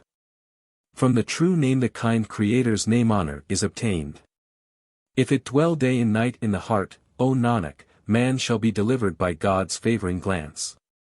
The temptations to which man is exposed by his senses. The 5 evil passions dwell concealed within the heart. Wherefore it remaineth not fixed, but wandereth like a pilgrim. My mind remaineth not fixed on the merciful one. Avaricious, deceitful, sinful, and hypocritical, it is excessively attached to worldly love. When I meet my beloved I will adorn myself. And put on necklaces of flowers. One have 5 companions and 1 husband. 746. It is ordained from the beginning that the soul depart. The 5 senses shall weep in unison. Saith Nanak, when the soul is arrested to give its account. Asa Ashtapadi. Guru Nanak expatiates on the advantage of the Guru's instruction and the repetition of God's name. Man may perform all devotion, all penance, and resort to every expedient. Yet he is as if he wandered in a wilderness, and could not find the way. Without knowing God, no one is acceptable. Without the name man is despised. 747. The Lord is permanent. The world cometh and goeth. Mortals shall be emancipated by being the holy man's slaves. The world is bound by worldly love and many desires. Yet some reject it under the Guru's instruction. The lotuses of the hearts of those who have the name within them bloom. And they fear not death. The world which loveth women is overcome by them. Men attached to sons and wives forget God's name. They waste in vain their human lives and lose their game. To serve the true Guru is the best thing. They who utter words of pride in public never apply the unction of salvation to their hearts. They who burn worldly love under the Guru's instruction and ever meditate on the pure name in their hearts hold and restrain their wandering minds. By God's favor the Guru associateth such persons with the congregation of the Sikhs. Without a Guru man forgetteth God and suffereth transmigration. Him whom God regardeth favorably he blendeth with himself. If I speak of the Beautiful One, I cannot describe him. If I discourse of the Ineffable, I cannot find his worth. All pain and pleasure depend on thy will, O God. All pain shall be erased by the true name. And men shall hear instruments played without hands and anklets without feet. If man understand the word, he shall behold the True One. When the True One is in the heart, all happiness is there also. The Preserver preserveth men by his favoring glance. He who effaceth himself knoweth the 3 worlds. He who understandeth the word, shall be absorbed in the True One. Nanak, the Creator will congratulate him who without respite meditateth on the word. How deliverance may be obtained. He who burneth his hopes and desires by the word, who uttereth and causeth others to utter God's name, shall by means of the Guru find the way to God's own abode. His body shall become gold by God's incomparable light. And he shall behold God's form in the whole 3 worlds. I possess God's true name as wealth which shall never fail. God pervadeth the 5 elements, the 3 worlds, the 9 regions, and the 4 quarters of the universe. The Almighty supporteth the earth and the heavens. The wandering mind he bringeth back. Whoever is a fool seeth not with his eyes. His language giveth not pleasure, and he understandeth not what is told him. Intoxicated with evil passions, he quarrelleth with the world. While on the other hand a man becometh good by association with the good. Pursueth virtue and purifieth himself from vice. Without serving the Guru peace is not obtained. The name is diamonds, jewels, and rubies. It is the pearl of the heart, God's own wealth. Nanak, God assayeth man, and mocketh him happy with a glance. The following was addressed to a hypocritical jogi. Men sing songs while meditating evil. They intone measures and style themselves knowing. Without the name the heart is filthy and meditateth evil. Whither goest thou? O man, remain at home. The pious are satiated with God's name, and by searching easily find him. The bodily sins of lust, wrath, and worldly love are in the mind. So are painful greed, avarice, and pride. How can the mind be satisfied without God's name? They who lave their hearts know the true one. The holy man knoweth the condition of his heart. The mind obtains composure by devotion. The apostate's mind is a furious elephant, which wandereth distracted in the forest of worldly love. Impelled by death it rusheth here and there. While the pious search and find God in their hearts. Without the Guru's word the mind is not at rest. Remember God's very pure name and relinquish bitter pride. Say, how shall this stupid mind be happy? Without understanding, it shall suffer the torture of death. God will cause man to meet the true Guru, and will pardon him. The true one will thrust aside the tortures of death. Wealth is perishable. Devotion to God an abiding gain. When the body perisheth, whose shall be its wealth? Without the Guru how shall God's name be obtained? God's name is wealth which accompanieth and assisteth us. Day and night he is pure who fixeth his attention on God. What have we but God's name? Treating pleasure and pain as the same I forsake not the name, God will pardon and blend me with himself. The fool loveth gold and woman. Attached to mammon he forgetteth the name. Him whom thou, O God, pardonest thou causest to repeat thy name. Death's myrmidons cannot overtake him who singeth thy praises. O Hari, who art God, the great giver. Mercifully preserve us as thou pleasest. Under the Guru's instruction God is pleasing to my mind. Disease is removed and pain averted. There is no other medicine, charm, or spell. By remembering God, sin is destroyed. As I behold creation I am amazed and astonished. God is contained in the hearts of demigods and men. God who filleth every place, I hold in my heart. There is none equal to thee, O Lord. He who loveth worship hath God's name in his mouth. In the company of such saints and worshippers, man breaketh his shackles and meditateth on God. Pious men are emancipated by a knowledge of God through the Guru. Death's myrmidons cannot inflict pain on him, who awaketh in the love of God's name. God to whom his saints are dear, abideth with them. Nanak, salvation is obtained by bearing love to God. The following on the disregard of worldly things was addressed to a selfish Brahmin. He who serveth the Guru knoweth the Lord. His pain is erased who recognizeth the true word. Repeat God's name, my friends and companions. On serving the true Guru ye shall behold God with your eyes. Entanglements are mother, father, and the whole world. Entanglements are sons, daughters, and women.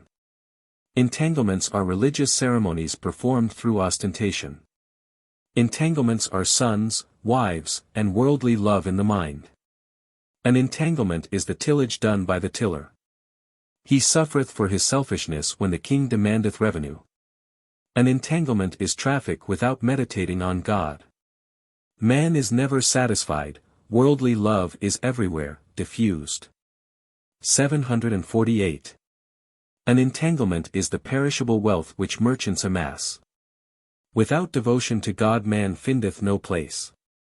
Entanglements are Veds, religious discussions, and pride. By the entanglements of worldly love and sin man perisheth. Nanak taketh shelter in God's name. He whom the true Guru preserveth is freed from his entanglements. The following was addressed to a mixed assembly of professedly religious men. I have searched in every direction, but found no friend. If it please thee, O Lord, thou art mine and I am thine. I have no other gate than thine, whom shall I salute?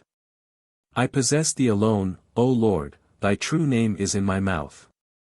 The Siddhs strive for supernatural power, Pirs also desire wealth and supernatural power.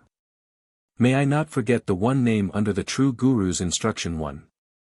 Why do the Jogis, the Bogis 749 and the Kapriyas wander in foreign lands? They heed not the Guru's instruction or the real thing that is within them. Pundits, preceptors, and astrologers ever read the Purans, but know not the thing within them, God who is concealed within the heart. Some anchorets perform austerities in forests, others ever dwell at places of pilgrimages. Those benighted people know not themselves, why have they become ascetics? Some who are called Jatis try to restrain their seed. Without the word of the Guru they shall not be saved, but shall wander in transmigration.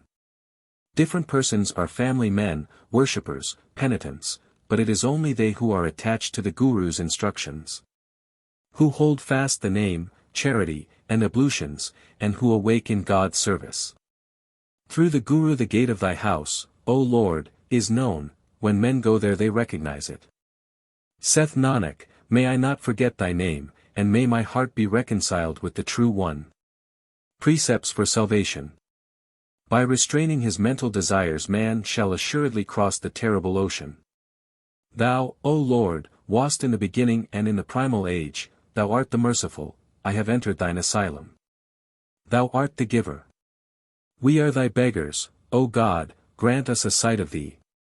O man, meditate on the name under the Guru's instruction, and thou shalt be happy in the temple of thy heart. Renounce falsehood and avarice, and then shalt thou recognize the True One. Be absorbed in the Guru's instruction, and thou shalt know what is best for thee. This mind is a grasping tyrant enamored of greed. Under the Guru's instruction greed is removed, and man arriveth at an understanding with God. If man sow a barren field, how shall he obtain profit? The obstinate man is not pleased with the truth, he is buried in falsehood. Renounce avarice, ye blind, it bringeth great unhappiness. If the true Lord dwell in the heart, the poison of pride shall be removed. Forsake the evil way of mammon, my brethren, or ye shall be plundered. Day and night praise the name under the protection of the true Guru. The mind of the perverse is a stone or a rock, accursed and vain is his life. However much a stone be put into the water, it is dry at the core. God's name is wealth, the true Guru hath given it. Nanak, he who forgetteth not God's name drinketh distilled nectar. The advantage of domestic devotion. Why should I go searching in the wood? My heart is a verdant forest. The true word hath come quickly to my heart and abideth there. Wherever I look there is God, no one else is seen. Whosoever doeth the Guru's work shall find God's court. The True One blendeth with himself him who is pleasing to his mind. He blendeth with himself him who ever walketh according to his will. If the true Lord dwell in the heart, it becometh fixed. God then granteth greatness in which naught is wanting. How shall one reach God's court by occasional service? He who embarketh in a boat of stone shall be drowned with his cargo. 750. An inculcation of devotion regardless of worldly opinion. He whose mind is imbued with God's name discourseth of the True One. What care I for men if I please thee? As long as there are life and soul, meditate on the True One. The profit of singing God's praises is that man obtaineth happiness. True is thy work, grant it me, thou merciful one. I live by praising thee, thou art my prop and my support. I am the servant and the porter at thy gate, thou knowest my pain. I am astounded at thy service which hath removed my pain. Holy men through thy name shall reach thy court and thy presence. 751. That time is auspicious when man recognizeth the true word. Practice truth, contentment, and love. And then the worship of God's name shall be thy viaticum. Banish sin from thy mind, and the True One will bestow truth. The True One bestoweth true love on the true. What pleaseth thee, O God, is the real justice. True are the gifts which the true and merciful One granteth. Serve him day and night whose name is priceless. Thou, O God, art the Most High, I who am thy servant am low. Saith Nanak, O True One, look on me with favour that I who am separated from thee may meet thee. Asa chant. It is said that by Buddha and Mula, a Sikh, went to the Guru and asked him what afforded the highest gratification. His reply was the following. O woman in the prime of youth, my beloved is playful. When a wife entertaineth great love for her spouse, he mercifully taketh delight in her and enjoyeth her. The wife shall meet her spouse if the Lord God himself show her favour. Her bed is pleasant in the company of her beloved, her 7 tanks 752 are filled with nectar. Show me compassion and kindness, O compassionate one, that may first obtain the true word and sing thy praises. Nanak, the young woman, having seen God her spouse, is delighted and her heart is enraptured. O young woman, beautiful without art, pray only for the love of the one God. God is pleasing to my soul and body, and one am charmed with his companionship. She who is dyed with God's love and prayeth to him, shall abide in happiness through his name. When thou embracest virtue thou shalt know God, virtue shall abide with thee and vice be put to flight. Without thee I cannot abide for a moment, I derive no satisfaction from merely conversing of thee. Nanak, she whose tongue and heart are moistened with God's essence, calleth for her beloved. O my friends and companions, my beloved is a merchant. I have purchased from him God's name whose sweetness and value are infinite. If woman's house be pleasing to the inestimable, true, and beloved God, she shall be happy. Other women enjoy dalliance with God, I cry aloud standing at his door. Thou, cause of causes, omnipotent, harbinger of prosperity, arrangest man's affairs. Nanak, she on whom God looketh with favour is a happy wife, she treasureth up the word in her heart. In my house is a true song of rejoicing, God my lover hath visited me. Imbued with love he enjoyed me, I have exchanged hearts with him. I gave God my heart and took him as my spouse, he enjoyeth me as he pleaseth. She who offereth her soul and body to the beloved is supremely happy through the word, and obtaineth the ambrosial fruit in her own home. It is not obtained by intellect, or study, or by great cleverness, what the heart desireth is obtained by love. Nanak, God is my beloved, I belong to none besides. 753. As the deer is snared, the bumblebee caught by the lotus, and the fish falleth into the net, so man's soul becomes the prey of death. Hear, O black deer, 754 Why art thou enamored of the garden? 755. The fruit of sin is sweet, but only for 4 days, it then groweth bitter. The fruit for which thou greatly cravest, shall become very bitter without the name. That fruit is as a wave of the ocean, or as a flash of lightning. 756. There is no protector but God, yet he hath been forgotten by thee. Verily, saith Nanak, think of it, thou shalt die, O black deer. O bumblebee 757 Thou wanderest among the flowers, and very great shall be thy suffering, when the lotus closeth on thee. I have inquired of my Guru regarding the true knowledge of God. I have inquired of the true Guru regarding the knowledge of God, O bumblebee, thou art enamored of the flowers. When the sun riseth 758 the body falleth, and the soul shall be boiled in hot oil. O demon, without the word thou shalt be bound and punished on the road of death. Verily, saith Nanak, think of it, thou shalt die, O black bee. My soul from a strange land, 759 Why fallest thou into entanglements? When the true Lord dwelleth in thee, why shouldst thou be entangled in death's net?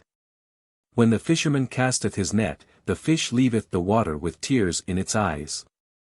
The love of mammon is dear to the world. All doubts on the subject shall at last be set aside. 760.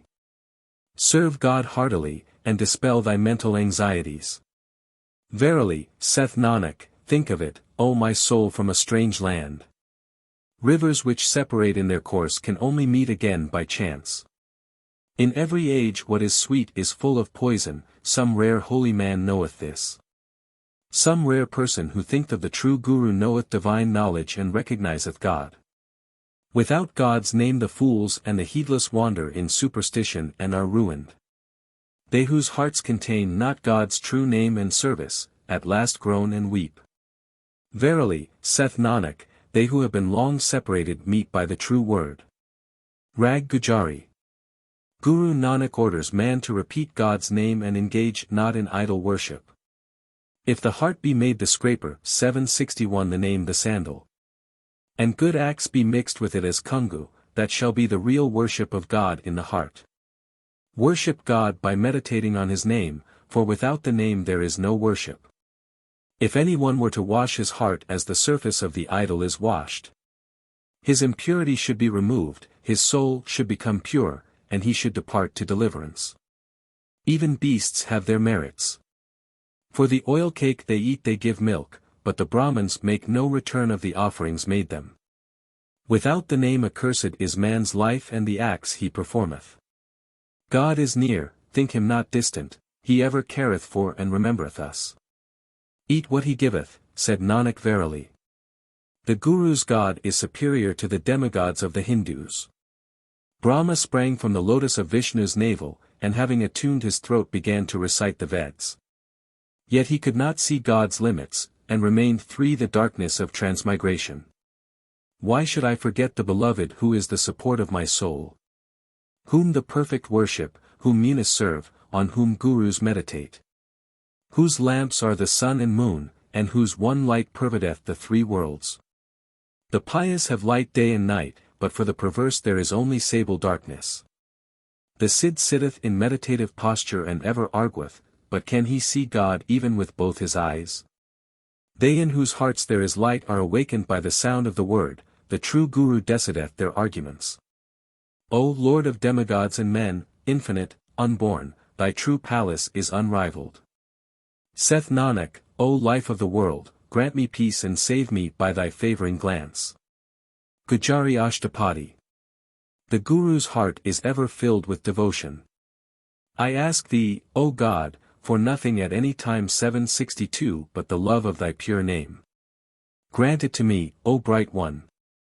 The Chatrik Nanak prayeth for the nectareous water of thy name, mercifully grant him to sing thy praises. There is no happiness without true devotion. O Sire, how many people wear religious garbs to beg and fill their bellies? O mortal, there is no happiness without God's service. Without the Guru pride departeth not. O Sire, what shall I ask? Nothing appeareth permanent, in this world are the ebb and flow of life. Saith Nanak, grant me the name as my wealth, that may first wear it as a necklace on my heart.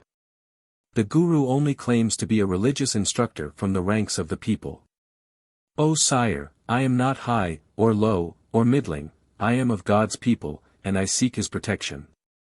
It is only they who are dyed with the name who are free from worldly love and forget mourning, separation, and disease. My brethren, by the favor of the Guru God's service is obtained.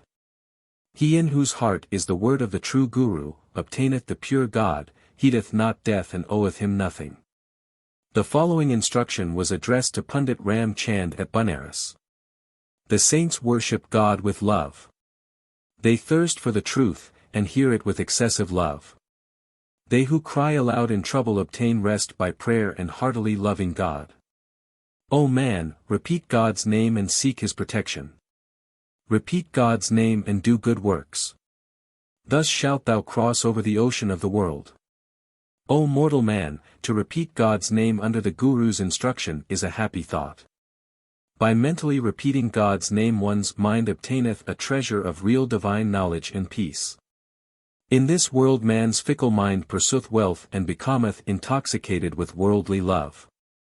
But, on being imbued with the Guru's word and teaching, God's name and service become firmly implanted in the heart. Doubts which ruin the world by the disease of transmigration, cease not by wandering to places of pilgrimage. The place of God is the abode of unmixed happiness. He who is truly wise repeateth God's name as his penance. Every one is saturated with worldly love, and therefore endureth the great pain of birth and death. Man shall be saved by hastening to the asylum of the true Guru and repeating God's name in his heart. Man's mind becometh stable, and he practiseth divine meditation under the Guru's instruction. Pure is the heart which containeth truth and the excellent jewel of divine knowledge. O man, by fear, love, and service, and by fixing thine attention on God's feet shalt thou cross the terrible ocean. O God, put into my heart thy name which is the purest of the pure, my body is in thy sanctuary. Extricate me, O God, from the waves of avarice and covetousness, and put thy name as capital into my heart. Chasten my mind, thou spotless one, saith Nanak, I seek thy protection. Bihagir Ki War. Reflections on the Hindu idol worshippers. The Hindus have forgotten God, and are going the wrong way. They worship according to the instruction of Narad. 763. They are blind and dumb, the blindest of the blind. The ignorant fools take stones and worship them. O Hindus, how shall the stone which itself sinketh carry you across? Rag Wadhans. The Guru enjoyed a vision of God in his dreams, and on awaking felt the pain of separation from him. The peacocks are crying with joy, O sisters, the rainy season hath come. The fervent woman, O God, is enamored of thy glances which bind her like a rope. I am a sacrifice to a sight of thee, O God, to thy name I am a sacrifice. Since thou art my master I am proud, without thee what pride should I have? O woman, break thy couch with its frame and thine arm with their bracelets. 764. Since, notwithstanding thy decorations, the Lord is enamored of others. Thou needest not a bracelet dealer, or silver, or glass bracelets. Burn the arm which embraceth not the bridegroom. All my companions went to enjoy the bridegroom, whose door shall I, wretched that I am, approach? O Lord, I think myself well behaved and very clever, yet I have no charm to please thee. I plaited my tresses with cosmetic and filled the parting of my hair with vermilion. Yet when I went before thee I was not accepted. I shall die of excessive grief. I am weeping, the whole world weepeth, yea, even the birds of the forests weep for me. One thing weepeth not for me, the separation which parted me from my beloved. He came to me in my dreams and again vanished, upon which I wept my fill. T cannot go to thee, O beloved, or send any one to thee. Return, O happy sleep, perhaps I may again behold my Lord. What shall I give him, saith Nanak, who telleth me of thee, O God? I will cut off my head and give it to him to sit on, without my head I will perform his service. Why do I not die and give up my life since my Lord hath chosen another? Wadhans chant. The following was addressed to the Hindus, who set the highest religious value on ablutions. Why wash the body defiled by falsehood? The practice of truth is the acceptable ablution. When there is truth in the heart, then man becometh true and obtaineth the true one. Understanding is not obtained without favorable destiny. Man ruineth himself by vain babbling. Wherever thou sittest speak civilly, and fix thine attention on God's word. Why wash the body defiled by falsehood? When thou, O Lord, didst cause me to speak, I spoke. Thine ambrosial name is pleasing to my soul. Thy name is sweet to my soul. A load of sorrow hath fallen from off me. When thou gavest the order, happiness came and took its seat in my heart. I pray to thee, who didst create the world, for thy favor. When thou didst cause me to speak, I spoke. The Master granteth man his term of human life according to his past acts. Fall not into a quarrel by calling any one evil. Enter not into a quarrel with the Lord, thou shalt only ruin thyself. Why be jealous and vex him with whom thou associatest? Bear what God giveth thee, it is forbidden to remonstrate, speak not nonsense regarding it. The Master granteth man his term of life according to past acts. God created all things and looketh on them with favor. Nobody desireth what is bitter. Every one desireth what is sweet. Everybody may ask for what is sweet, but God will do as he pleaseth. Alms offerings and various good works are not equal to the name. Nanak, they who are the objects of God's favor from the beginning, have obtained his name. God created all things and looketh on them with favor. Wadhans Allahanian. Someone inquired why God, who is ever present, is never visible. The Guru replied, the Lord who created the world and again drew it within himself, is known by his omnipotence. Search not for the true one afar off, he is in every heart, and is known by the Guru's instruction. By the Guru's instruction know the true one who made creation, think him not distant. Meditate on the name and thou shalt obtain happiness. Without the name man is not victorious in the arena of the world. He who established the world knoweth its ways, what shall anyone say? He who established the world spread the net of mammon, accept that Lord with thy heart. Wadhans Ki War. Guru Nanak as usual pays no attention to ceremonial. Perish the ritual by which one forgot my beloved. Nanak, that is the true love which preserveth me in honor with the Lord. Rag Sorath. The Guru's reflections on death and future punishment. Death must come to all and all must part company. Go and ask the wise if men shall meet hereafter or not. They who have forgotten my God shall suffer great pain. Certainly praise that true being, from whose glance of favor happiness ever resulteth. Praise him, for he is great. He is, was, and ever shall be. Thou alone, O God, art the benefactor of all, no gifts are obtained from man. What pleaseth thee taketh place, what avail womanly tears? How many kings have departed having exercised sovereignty over millions of fortresses on earth? They whom the world could not contain have had rings put on their noses. 765. If man thought of future torments, why should he devote himself to enjoyment? 766. Nanak, man shall have to wear on his neck as many chains as he hath sins. If he possess virtues, which are his brothers and friends, his chains shall be cut off. They who have no guru shall not be accepted hereafter, they shall be beaten and expelled. The following is in opposition to all except deistic forms of religion. There appeareth no partner of thine, then whom shall I praise but thee? Nanak, the slave of slaves representeth, God is known by the Guru's teaching. The Guru's conception of God. The unseen, infinite, inaccessible, inapprehensible God is not subject to death or destiny. 767. He is of no caste, unborn, self-existent, without fear or doubt. I am a sacrifice to the truest of the true. He hath no form, or color, or outline. He becometh manifest by the true word. He hath no mother, father, son, or kinsman. He feeleth not lust, and hath no wife or family. He is pure, endless, and infinite. All light is thine, O Lord. God is concealed in every heart, his light is in every heart. He whose understanding's adamantine doors are opened by the Guru's instruction, fixeth his gaze on the fearless one. God having created animals made them subject to death, and retained all contrivances in his own power. He who serveth the true Guru obtaineth the real boon, and is delivered by repeating the word. Truth is contained in pure vessels, few there are whose acts are pure. By seeking thy protection, saith Nanak, the soul blendeth with the Supreme Soul. The condition of a man who has no Guru to communicate God's name.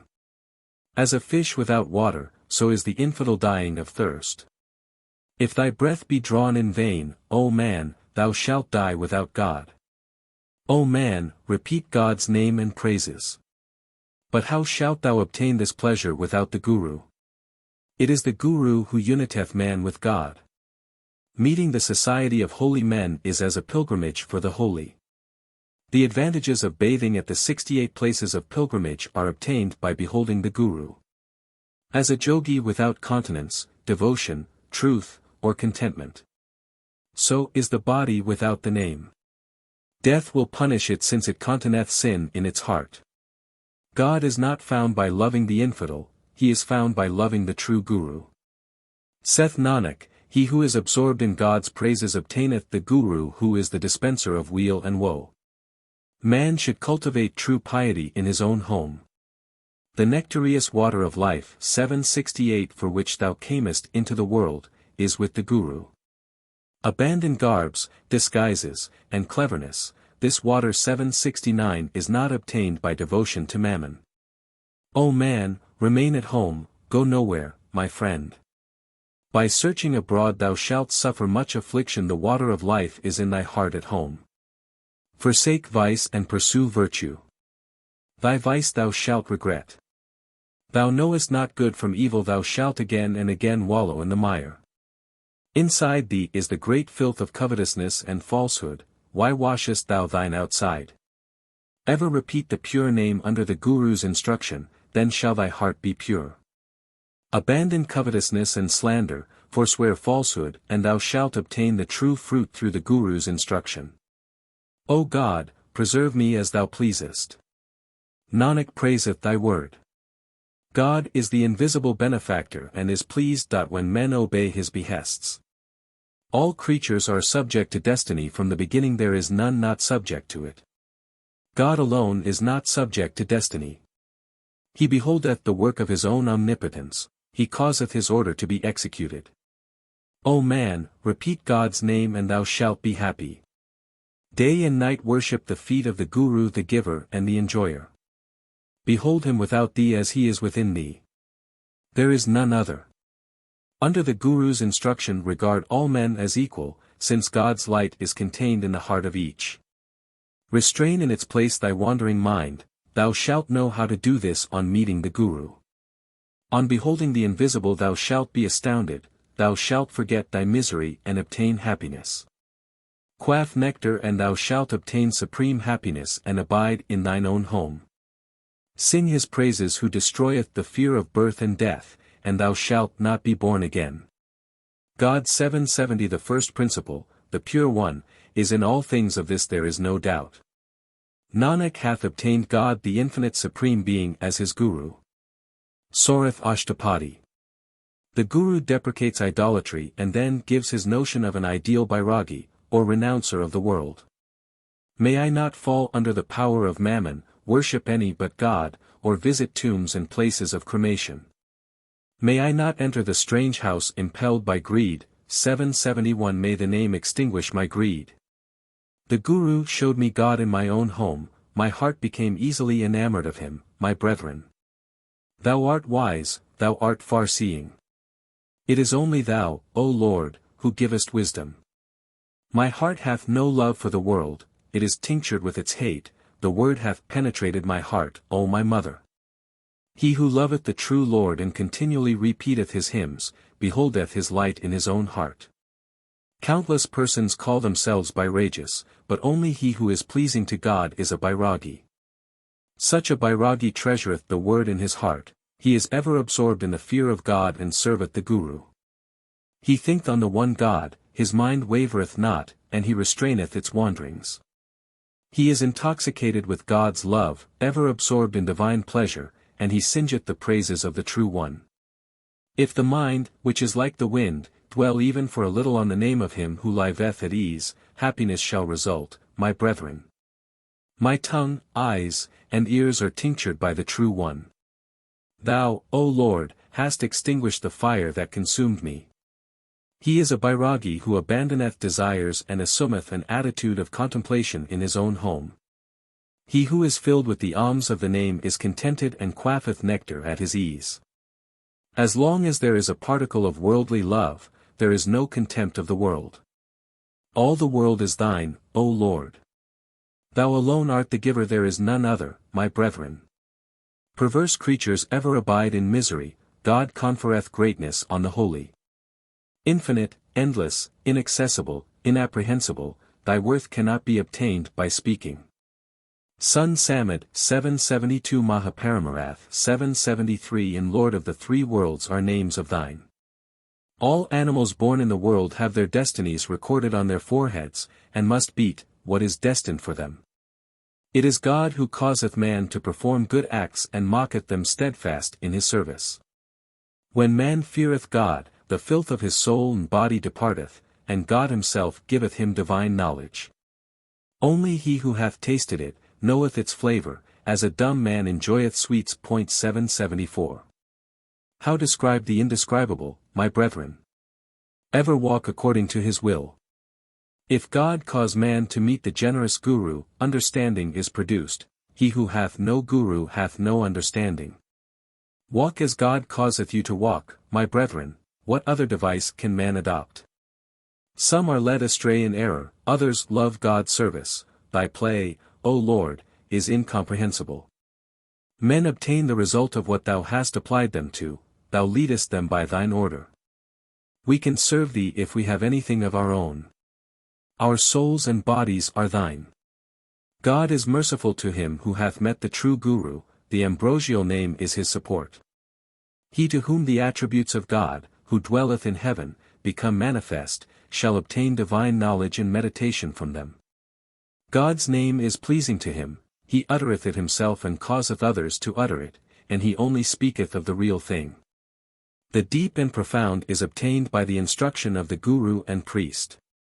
Without such instruction the world would go mad. Nanak, he whose heart is pleased with the True One is a perfect Bairagi, and naturally fortunate. The following was the Guru's instruction to a Brahmin. Hopes and desires are entanglements, my brother. Thy religious ceremonies are also entanglements. Man, my brother, is born in the world as the result of bad and good acts. 775 He perisheth when he forgetteth the name. Maya bewitcheth the world, my brother, all thy religious ceremonies are worthless. Hear me, thou pundit with the religious ceremonies. Meditation on the Supreme Being is the only religious ceremony, my brother, from which happiness is derived. Thou standest chattering of the Shastars and Veds, my brother, and makest it a worldly affair. The filth of sin which is within thee shall not be washed away by hypocrisy. Like the hypocrite, the spider is ruined when her web is blown by the wind and she falleth headlong. By evil inclinations many are ruined, by love of mammon they are lost. Without the true Guru the name is not obtained, and without the name doubt departeth not.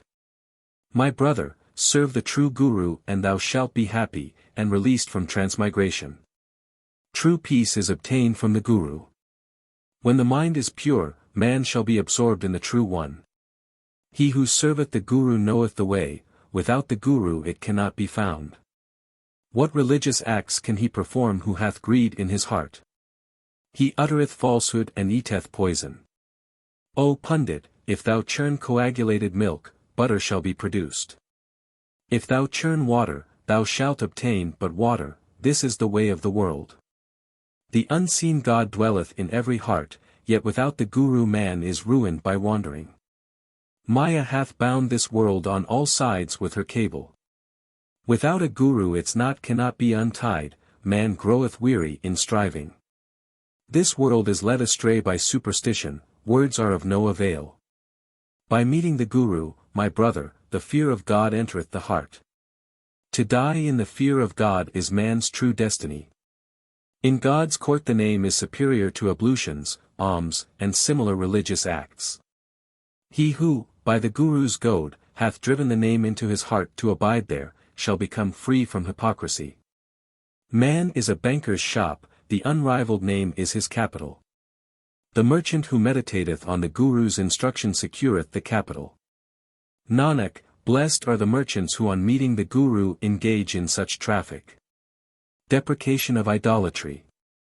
My brethren, you worship goddesses and gods, what can you ask them? And what can they give you? Even if a stone be washed with water, it will again sink in it. Rag Dhanasari. The Guru reposes his hopes in God and confirms his devotion to him. My soul is in fear, to whom shall I complain?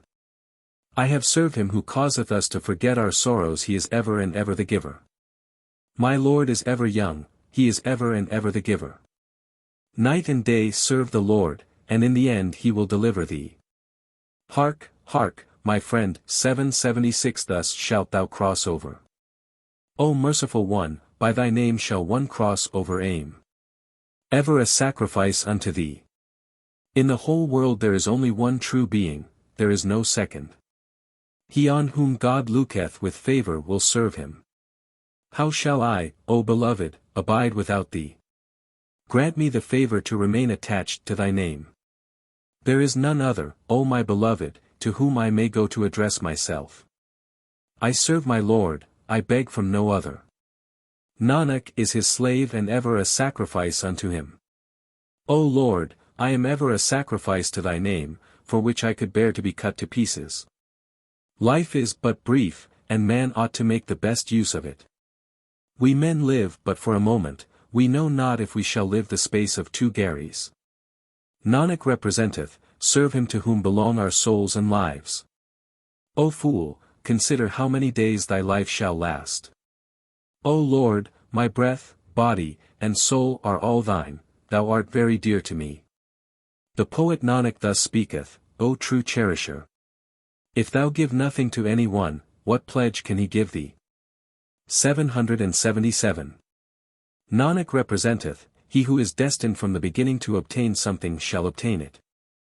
The deceitful person who, instead of thinking of God's name, practiseth deceit, shall be led captive to the gate of death, and shall then as he is led along regret lost opportunities. As long as we are in this world, Nanak, hear somewhat and speak somewhat of God.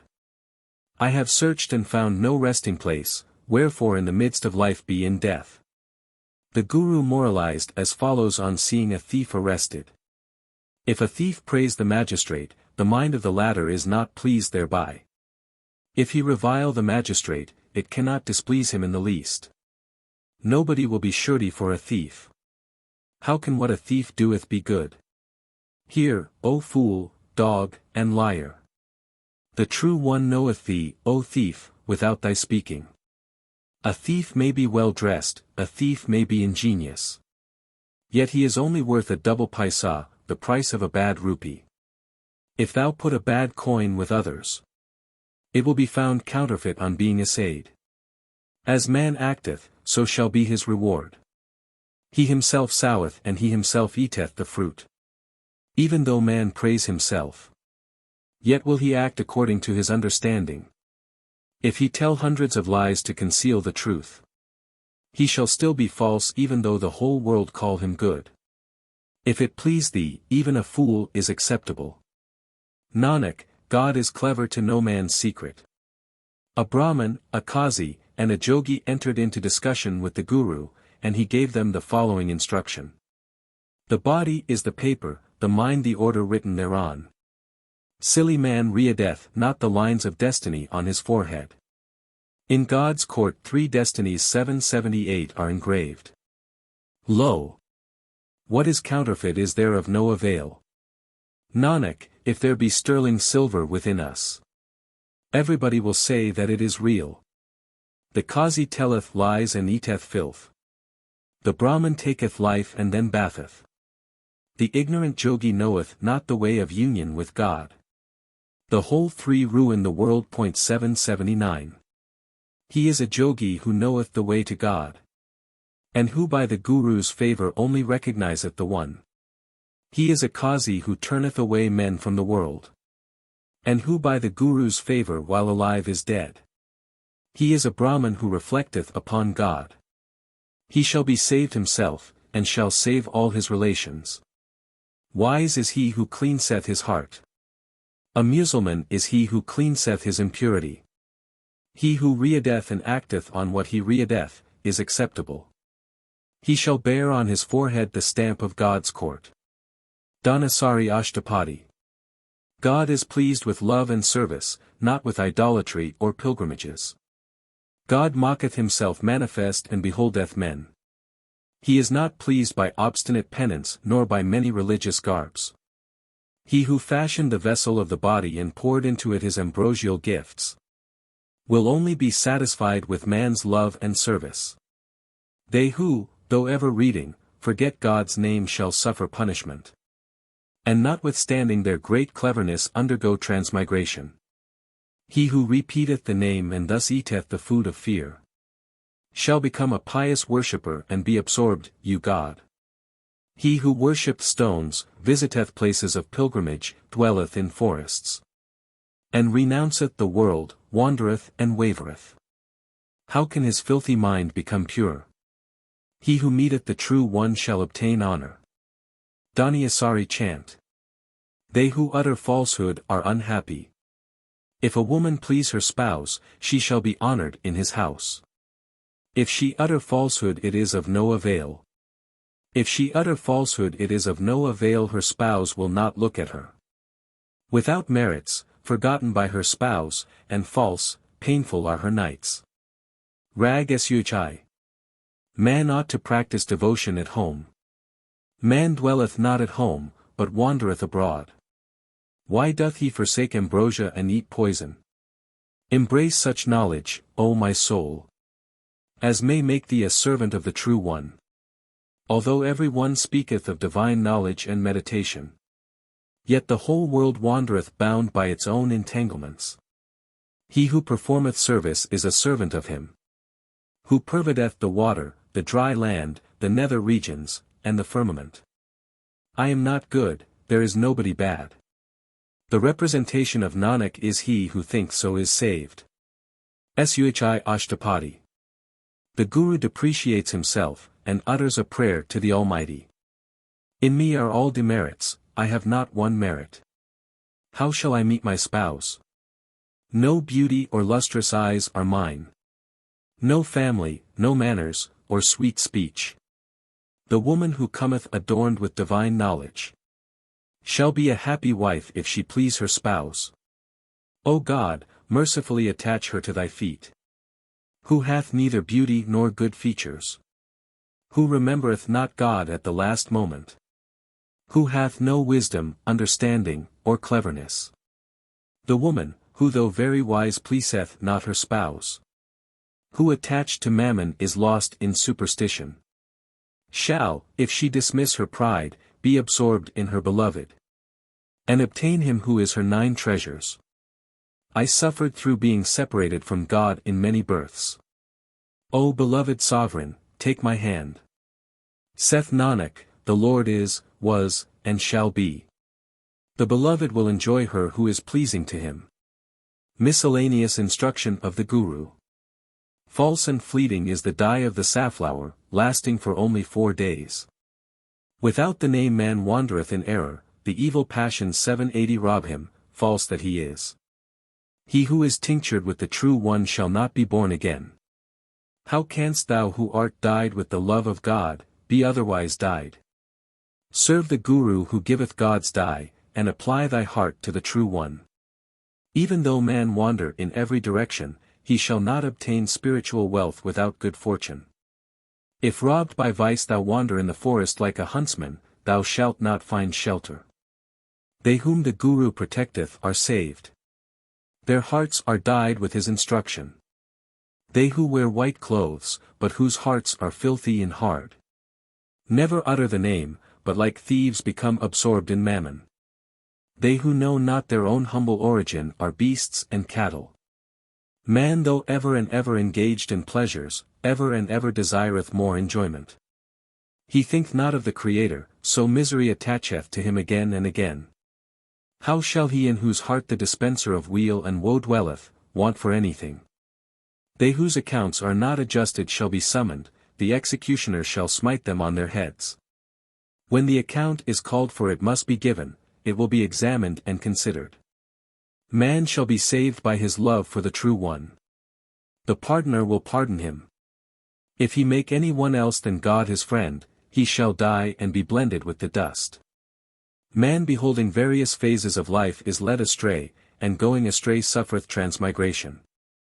But he shall be emancipated by a favoring glance from God, and God will blend him with himself. O listless man who possessest not divine knowledge, search not for it without the Guru. Man is ruined by allowing himself to be drawn in different directions, the effects of both evil and good acts remain with him. The God of death speeth every one who is without the word, and who feeleth not the fear of God. He who made and sustained the world giveth support to all. Why forget him who is ever and ever the benefactor? May Nanak not forget the name which is the support of the supportless. Suhi chant. The following is now sung by Sikhs at marriages and other festivities. Friends 781 have come to my house. The True One hath caused me to meet them. When it pleased God he caused me to meet them without mine own effort. By meeting the elect happiness is found. I have obtained what I set my heart on. When I meet the saints my soul is happy, night and day my hearth and home look bright. The unbeaten sound of the 5 musical instruments playeth since saints have come to my house. Come, beloved friends. Sing a song of rejoicing, O women. Sing a true song of rejoicing. Then shall you be pleasing to God and rejoice through the 4 ages. 782. The spouse hath come to my house, the place is adorned by him. His instruction hath adjusted mine affairs. I applied the great salve of divine knowledge to mine eyes, and saw God's form which filleth the 3 worlds. Meet me, O companions, sing with zest a song of rejoicing, since my spouse hath come home to me. My soul and body are bedewed with nectar. And in my heart is the jewel of love. In my heart is the precious jewel, and I ponder on the primal essence. To animals thou art the opulent giver. 783, thou givest to every individual. Thou art wise. Thou possessest divine knowledge, thou art the searcher of hearts, thou thyself didst create the world. Listen, my friends, the charming bridegroom hath fascinated me, and my soul and body are bedewed with nectar. O Supreme Spirit of the world! True is thy play. True is thy play, O incomprehensible and infinite one. Who can cause us to understand but thee? Without thee how many can call themselves Siddhs, strivers, or wise? The Guru hath stayed the soul which was maddened with the misery of death. Nanak, he who removeth his demerits by the word, obtaineth God through his aggregate of merits. The Guru is waiting for God as a fond wife for her husband. Come, my friend, that I may behold thee. Standing at my door I am watching for thee. In my heart is excessive longing. In my heart is excessive longing, hear me, my Lord, I have reliance on thee. On beholding thee I have become free from desire, the pain of birth and death is at an end. In all things is thy light. From it art thou known, but thou art found by love. Nanak, I am a sacrifice to the friend, the True One is found when my mind cometh home. Suhi Ki War. God will assay man's qualities. Nanak, when a man bringeth and putteth money in his house he examineth it. So in the Lord's court the counterfeit and the genuine shall be tested. Bathing at places of pilgrimage only renders men more impure. Men of evil minds and thievish bodies go to bathe at places of pilgrimage. One part of their filth departeth by bathing, but they contract double more. 784. A gourd may be externally washed, but it containeth undiluted poison within. Holy men are good without bathing, a thief is always a thief whether he bathe or not. Men should traffic in God's name from their earliest years. There are 2 lamps for 14 shops. 785. And as many shopkeepers as souls. When the shops are opened, the traffic beginneth. Everyone who cometh into the world is transient. Religion is the broker who putteth a mark on the goods. Nanak, they who profit by the name are acceptable. For those who obtain the greatness of the true name, gratulations resound on their arrival at their own homes. In evil association there is no hope of amendment.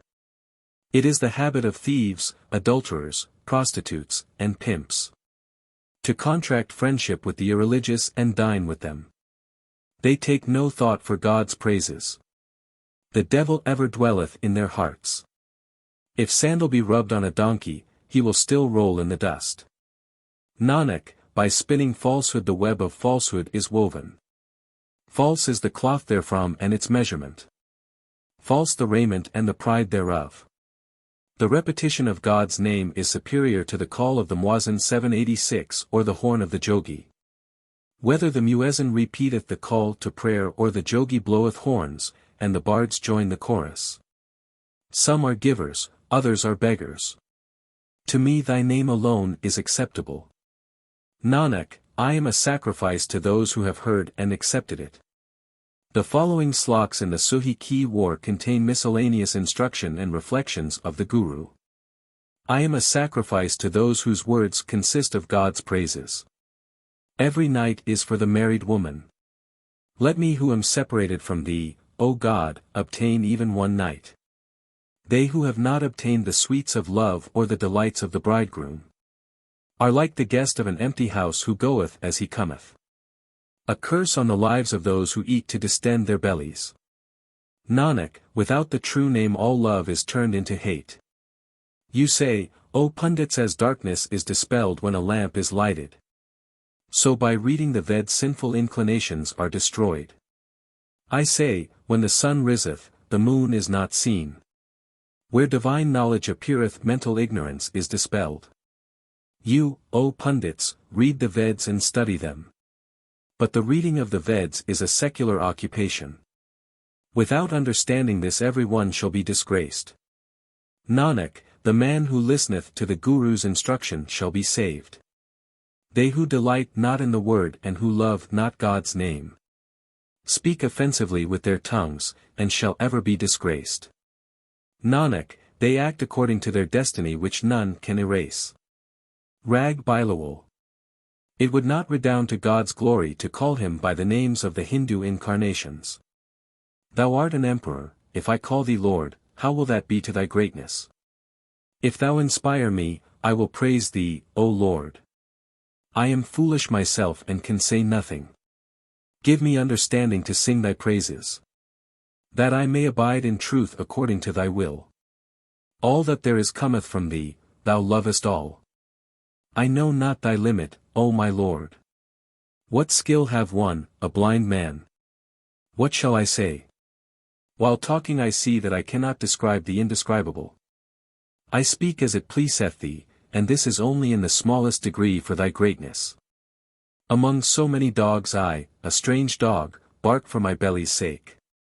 Even though Nanak perform no service, he will still bear his master's name. The Guru's faith in God. My body I have clothed with a calendar's dress, I have turned my heart into a temple, and I bathe in that place of pilgrimage. The one word dwelleth in my heart, and I shall not be born again. My soul is pierced by the compassionate one. O my mother! Who knoweth another's pain? I think of no one but God. O inaccessible, imperceptible, unseen, and boundless God, take thought for me. Thou feest sea and land, the upper and lower regions, thy light is in every heart. My faculty of learning and my understanding are all thine, I have built my heart as a temple to thee. I know none but thee, O my Lord, I ever sing thy praises. Men and lower animals all seek thy protection, all anxiety for them resteth with thee. What pleaseth thee is good, this is Nanak's sole representation. Lunar days. The Guru counsels disregard of mammon. What name shall I repeat except that of the Lord of the world? Under the Guru's instruction God's court is seen in one's own home. They who are attached to mammon shall regret it. They shall go in fetters to death's gate and suffer transmigration. What have they brought, and what shall they take away? They shall receive blows from the god of death on the head. No one can be emancipated without the Guru's instruction.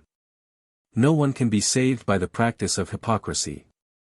Heartfelt devotion is superior to all offerings and ablutions. On the 10th day of the lunar month repeat the name as your offerings and ablutions. Night and day lave yourselves in the attributes and knowledge of the True One.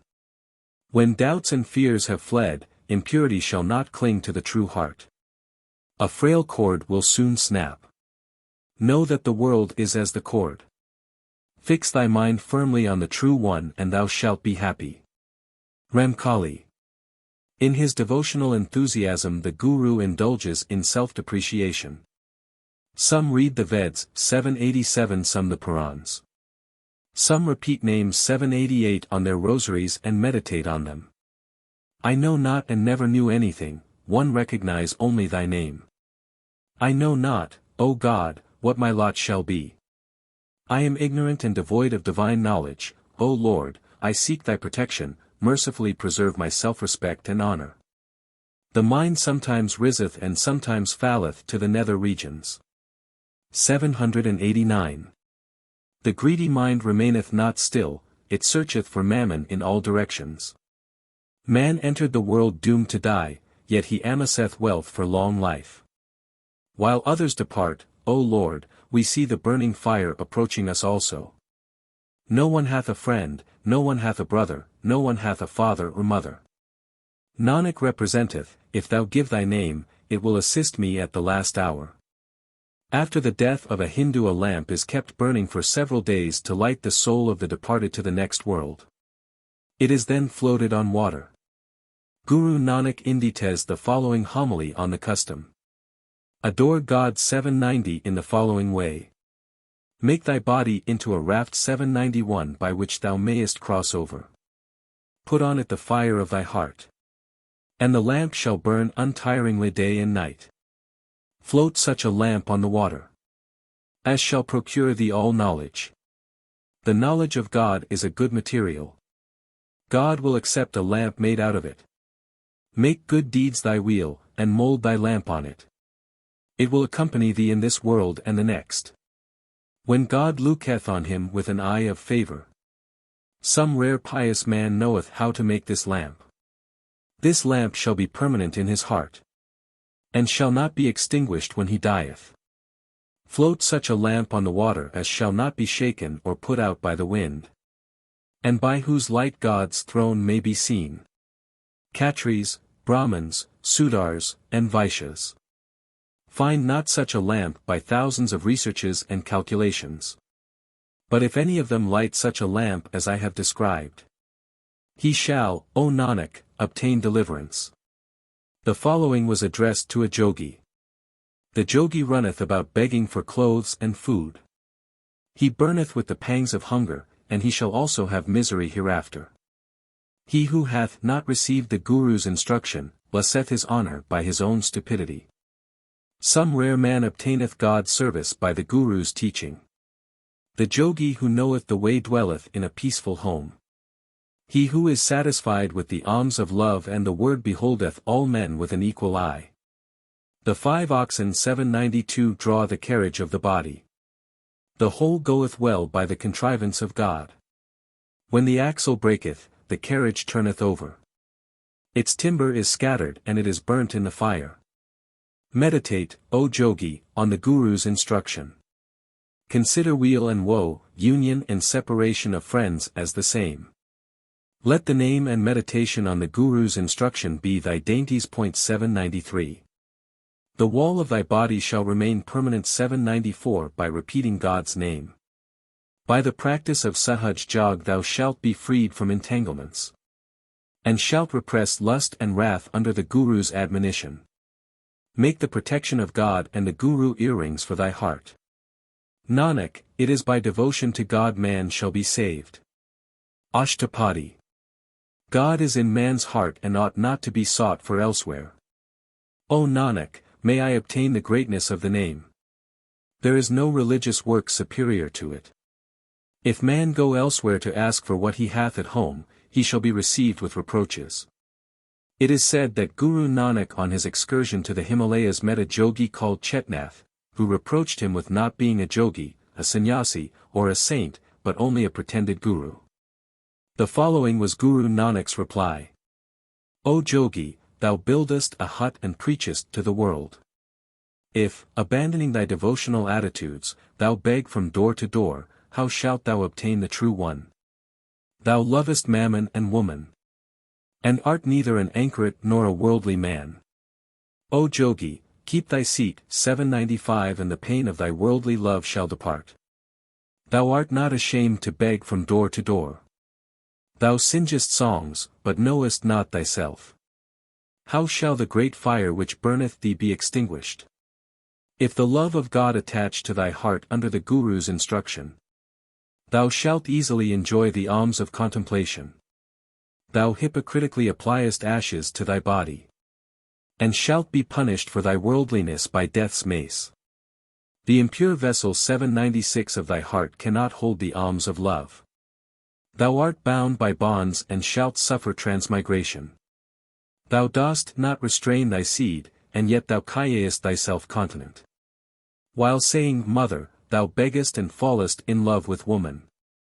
Thou art without compassion and God's light shineth not in thee. Thou art immersed in every species of entanglement. With a patched coat and a bag thou assumest many guises.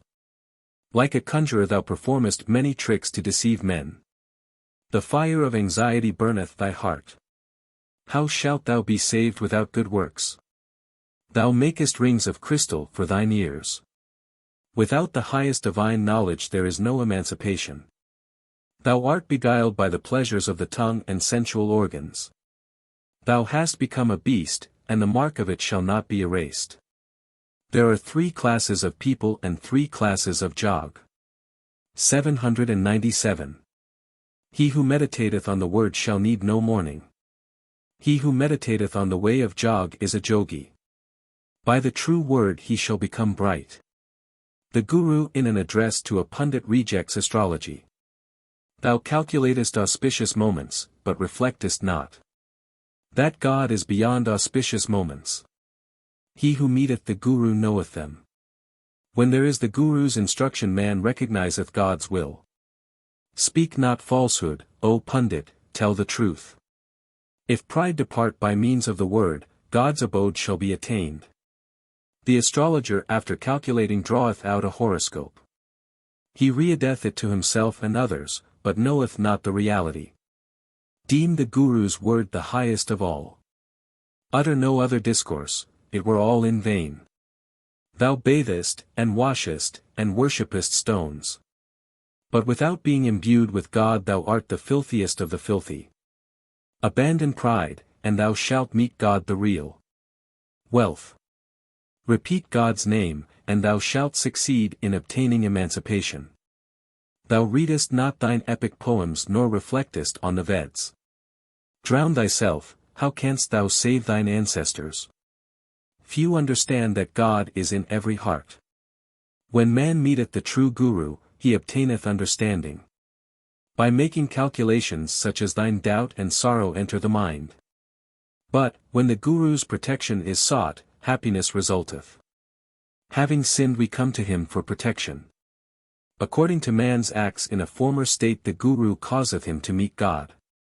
God cannot be obtained unless man enter the Guru's protection. Otherwise he is led astray in superstition and suffereth transmigration. He who hath not God in his heart and whose conduct is not according to the word, shall be bound at death's gate and punished for his sins. Men call themselves teachers, pundits, and missars. 798. But they who are tinctured with mammon shall not reach God's mansion. He who by the Guru's favor hath the support of the name, is unequalled amongst millions. One man appeareth evil and another good. But they are both contained in the true one. The learned man understandeth this by the aid of the true Guru. A few holy men who know the one God have ended their transmigration, and become absorbed in him. They in whose hearts is the one God possess all excellences and meditate on the truth. They who act as pleaseth the Guru are true, O Nanak, and shall be absorbed in the true one. The following was addressed to a rich sinner who visited the Guru. O silly man, as thou camest so shalt thou depart, as thou wert born so shalt thou die. As thy enjoyment so shall be thy suffering. Through forgetfulness of the name thou shalt fall into the terrible ocean. Thou art proud on beholding thy beauty and wealth. Thou hast extended thy love to gold and woman, why hast thou forgotten the name and gone astray? Not having practiced continence, truth, self-restraint, or virtue, thou shalt suffer in the skeleton of a ghost. Alms gifts, ablutions, and austerities are of no avail without association with the saints, thou hast been born in vain. Through the covetousness that attacheth to thee thou hast forgotten the name, thy life hath been wasted in transmigration. Death will hasten to seize thee by the hair and punish thee. And, when he eateth thee, thou shalt have no consciousness for repentance. Day and night thou revilest others and art jealous of them, the name is not in thy heart, and thou hast not universal benevolence. Without the Guru's instruction thou shalt not obtain salvation or honor, without God's name thou shalt go to hell. Thou practicest disguise for a brief period like a conjurer, while thou art steeped in worldly love and sin. Seeing the extension of thy wealth here and there, thou hast become intoxicated with worldly love. Thou committest sin on a large scale, and without remembering the word hast fallen into error. Thou hast suffered great pain from the disease of pride, but it shall depart when thou receivest the Guru's instruction. The infidel seeing happiness and wealth coming to him becometh proud in his heart. He who owneth this body and wealth will take them back, he who feeleth anxiety regarding them shall have sorrow. At the last moment nothing shall depart with thee, whatever is seen is the result of God's kindness. God is the primal and infinite being, by treasuring his name in the heart man shall be saved. Thou weepest for the dead, who heareth thy weeping? He whom thou weepest for might have fallen to the dragon in the sea of terror. The infidel beholding his family, wealth, houses, and mansions falleth into needless entanglements. Man cometh when God sendeth him, and he goeth away when God calleth him. God continueth to do what is proper, the pardoner pardoneth. O brethren, search for the society of those who have tasted God's elixir. When man taketh the Guru's protection, then wealth, supernatural power, wisdom, divine knowledge, and the boon of emancipation are obtained. The pious consider woe and weal as the same, and are free from joy or sorrow. Nanak, he who chasteneth himself under the Guru's instruction obtaineth God, and God absorbeth him in himself. Dakani Omkar 799. Men who are generally impure cannot obtain emancipation until their hearts are thoroughly purified. As borax melteth gold, so lust and wrath melt the body. The gold is drawn over the touchstone, and must, until thoroughly pure, endure the fire. When it assumeth a high colour 800 the assayer is satisfied. The world is a beast, and pride is its butcher. 801. As thou actest with thine own hand, so shall be thy recompense. He who made the world knoweth its worth. What else is to be said? Talking availeth not. Ramkali ki war I. The following is a satire on the professedly religious men of the time. They who call themselves virtuous, commit sin and pretend that they are doing good.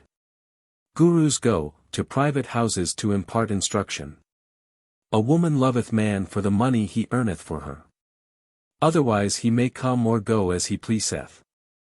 Nobody obeyeth the Shastars or the Veds.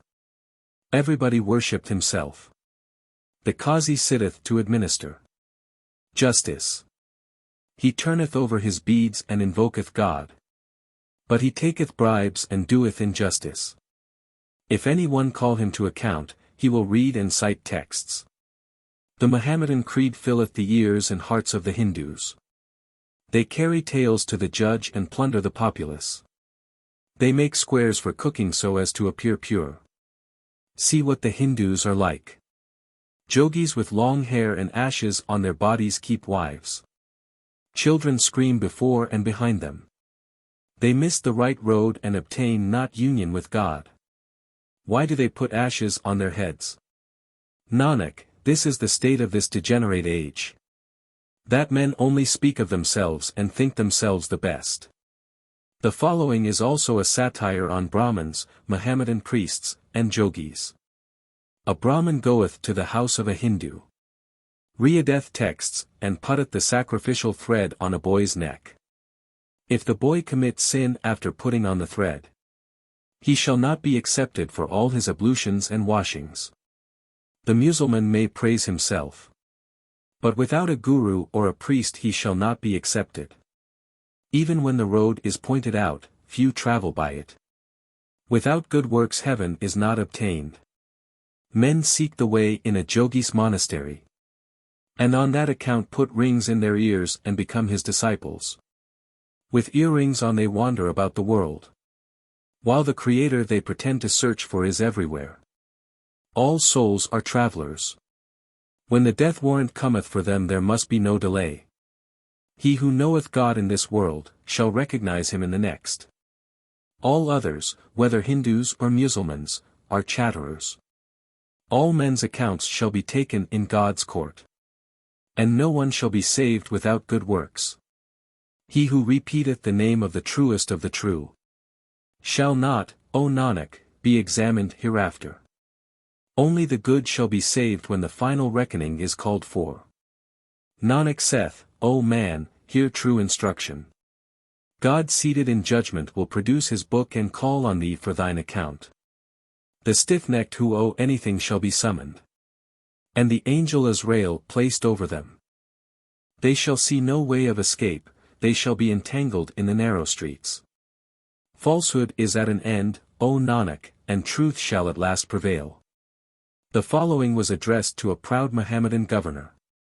At thy waist is a handsome sword, thou art mounted on a handsome steed. Be not proud, saith Nanak, lest thou fall on thy head. Only good men can remain in the society of the saints. Between the lake and the swan there is affinity from the beginning, so it pleased the Lord. In the lake there are diamonds and pearls which form the swan's food. Cranes and ravens, however cunning they may be, cannot remain in Lake Mansarovar. 802. They cannot subsist there, their food is different. By the practice of truth, truth is obtained, O false ones, false is your pride. Nanak, they for whom it was so ordered from the beginning meet the true Guru. My Lord is effulgent, if any one reflect on it. Nanak, serve him who giveth ever and ever. Nanak, serve him by whose service sorrow departeth. Sins are erased, merits take their place, and peace abideth in the heart. Rag Maru Ashtapadi. A hypocritical sannyasi called Brahmpuri was mentioned to the Guru as a very worthy man. The Guru, knowing his real condition, composed the following. The perverse having through avarice abandoned their own homes, ruin themselves by casting covetous eyes on the houses of others. They have ruined their state as householders. They have not met the true Guru, and through their stupidity are involved in a whirlpool. Of wandering in foreign countries and reading texts they grow weary, and their covetousness increaseth. Of weak intellect, they know not the word. They fill their bellies like cattle. O sir, the way of the sannyasi should be this. He should under the Guru's instruction only think of the one God, love his name, and be satisfied with it. But the hypocrite mixeth ochre, dyeth his dress with it, and weareth the garb of a beggar. He teareth his clothes to make a patched coat, and putteth money into his wallet. Blind that he is and bereft of shame, he beggeth from house to house and preacheth to the world. Led astray by superstition he knoweth not the word and luseth the game. The fire which is within him is not extinguished without the Guru, yet he heateth himself with external fires. 803 also. There is no worship without serving the Guru, how can man of himself recognize God?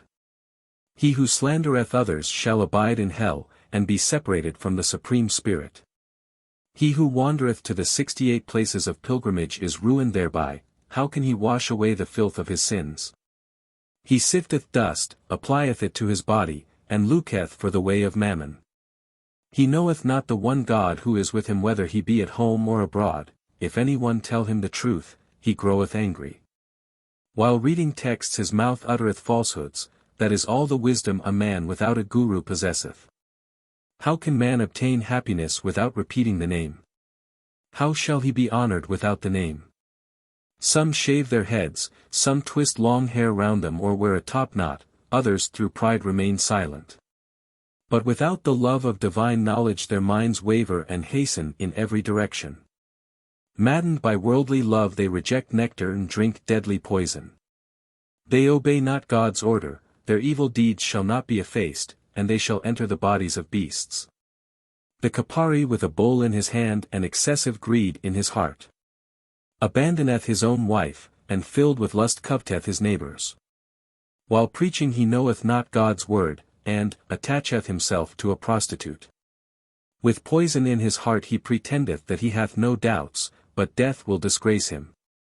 He who serveth the true Guru and removeth pride from his heart, is a true sannyasi. He desireth not clothes or food, but taketh what is freely offered him. He chattereth not, he amasseth the wealth of patience, and his passions he subdueth with God's name. Blessings on that man, who whether householder, sannyasi, or jogi, fixeth his attention on God's feet. He who in the midst of desires is without desires, and who loveth the one God is a sannyasi. He who drinketh God's essence and preserveth a religious attitude in his own home shall obtain peace. The mind of the pious man who knoweth God wavereth not, but restraineth its wanderings. He who under the Guru's instruction searcheth the house of the body, shall obtain the boon of the name. Brahma, Vishnu, and Shiv are most exalted when they are imbued with the contemplation of the name. Thy light, O Lord, is in the sources of production, in compositions, in the firmament, in the lower regions, and in all creatures. By repeating hymns containing God's true name and clasping it to the heart, all happiness and final deliverance shall be obtained. No one can be saved without the name, Nanak, that is the true way to swim across. The following was delivered in a fit of extreme religious fervor to Mian and Sihan. Woman, however many friends she may make, wandereth like an itinerant minstrel in transmigration. She who is separated from God obtaineth no access to him. How shall she be patient? My soul is imbued with the love of the Beloved. I am a sacrifice, I would cut myself in pieces for thee. Look at me even for an instant with a glance of favor. Separated as I am from my Beloved in my Father's house, how shall I meet him in my father-in-law's? I wear demerits round my neck, I am ruined without the Beloved, I am pining to death. If in my Father's house I remember the Beloved, I shall find a dwelling in his. The wife who hath found her Beloved, the Lord of excellences, sleepeth in peace. She mocketh a silken coverlet and mattress for her couch, and arrayeth herself in a costly robe. The wife whom her husband abandoneth passeth the night in grief. Whatever dainties she tasteth and whatever dresses she weareth. Her youth passeth in vain without her Beloved, she pinneth away through separation from him. Hear the song of the True One under the Guru's instruction. True is the throne of the True One, she on whom he looketh with favor loveth him. The possessor of divine knowledge applieth the salve of truth to her eyes, and then beholdeth him who seeth all things. He who under the Guru's instruction dispelleth his pride and arrogance, shall understand and know God.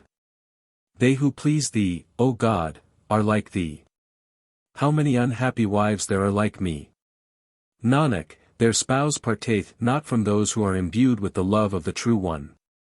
God is the only true friend and relation. Nor sisters, nor brothers, nor mothers-in-law remain with one. But, O companions, the true relationship with the Beloved, when found through the Guru, shall never be sundered.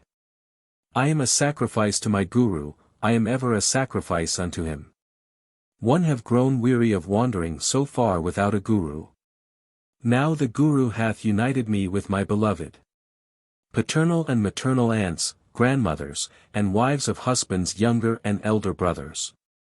Come and go, they tarry not but depart like relays of passengers. Maternal uncles and their wives, brothers, fathers, and mothers abide not. Assembled in great crowds at the river they depart with their baggage like travelers. O my companions, my husband is dyed with the true color. The true husband never forsaketh, he enjoyeth one with delight. All seasons are good for those who love the True One. The woman who knoweth her husband enjoyeth happiness day 804 and night. The ferryman calleth out at the ferry, come on, make haste. You delay. I have seen at the other side those whom the Guru put into the boat. Some have loaded their baggage, some have set out with it, and others are weighed down by their loads. They who have made true traffic are with the true God. 1 am not good, nor do I find any one bad.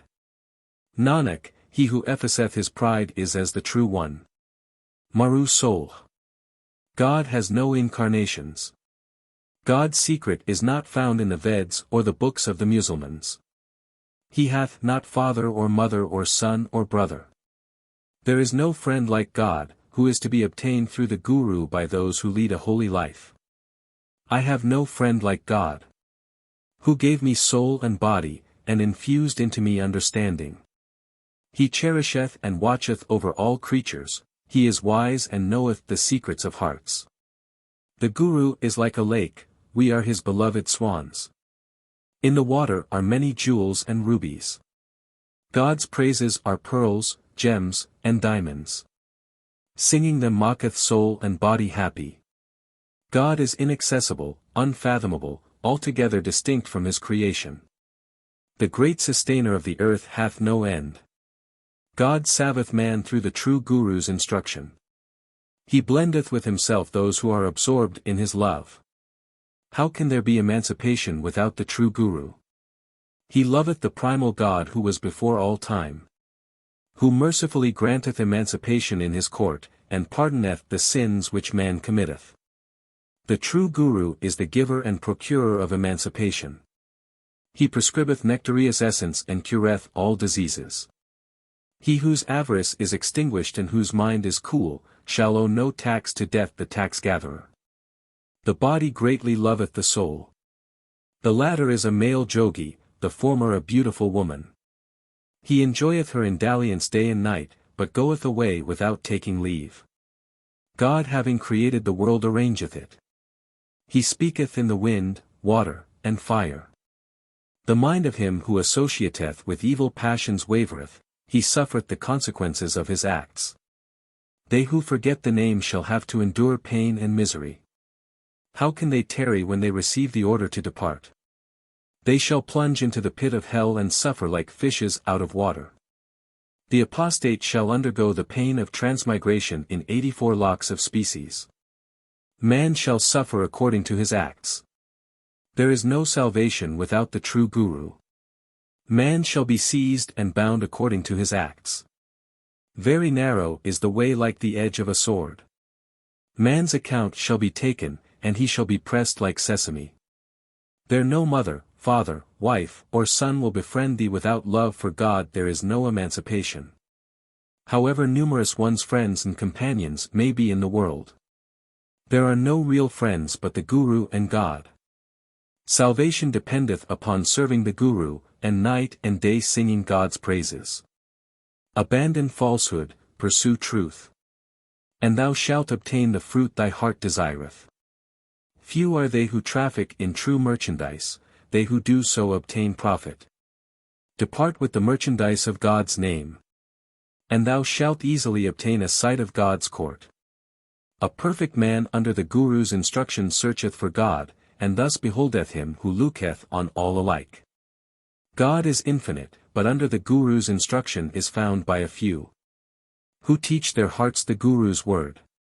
Accept the true Guru's word as true, thus shalt thou be absorbed in God. Narad and Saraswati are thy servants, O Lord. The greatest of the great in the 3 worlds are thy servants. In all things is thy might, thou bestowest on all everything is thy creation. Some worship at thy gate, and thus dispel their sufferings. They who are emancipated by the true Guru, receive a robe of honor in thy court. The true Guru breaketh the entanglements of pride, and hindereth the mind from wandering. Meet the true Guru, look for the way to reach God, and thus have no account against thee. Efface pride and serve the Guru, O Nanak, and thou shalt be dyed with God's love. Miscellaneous instruction of the Guru.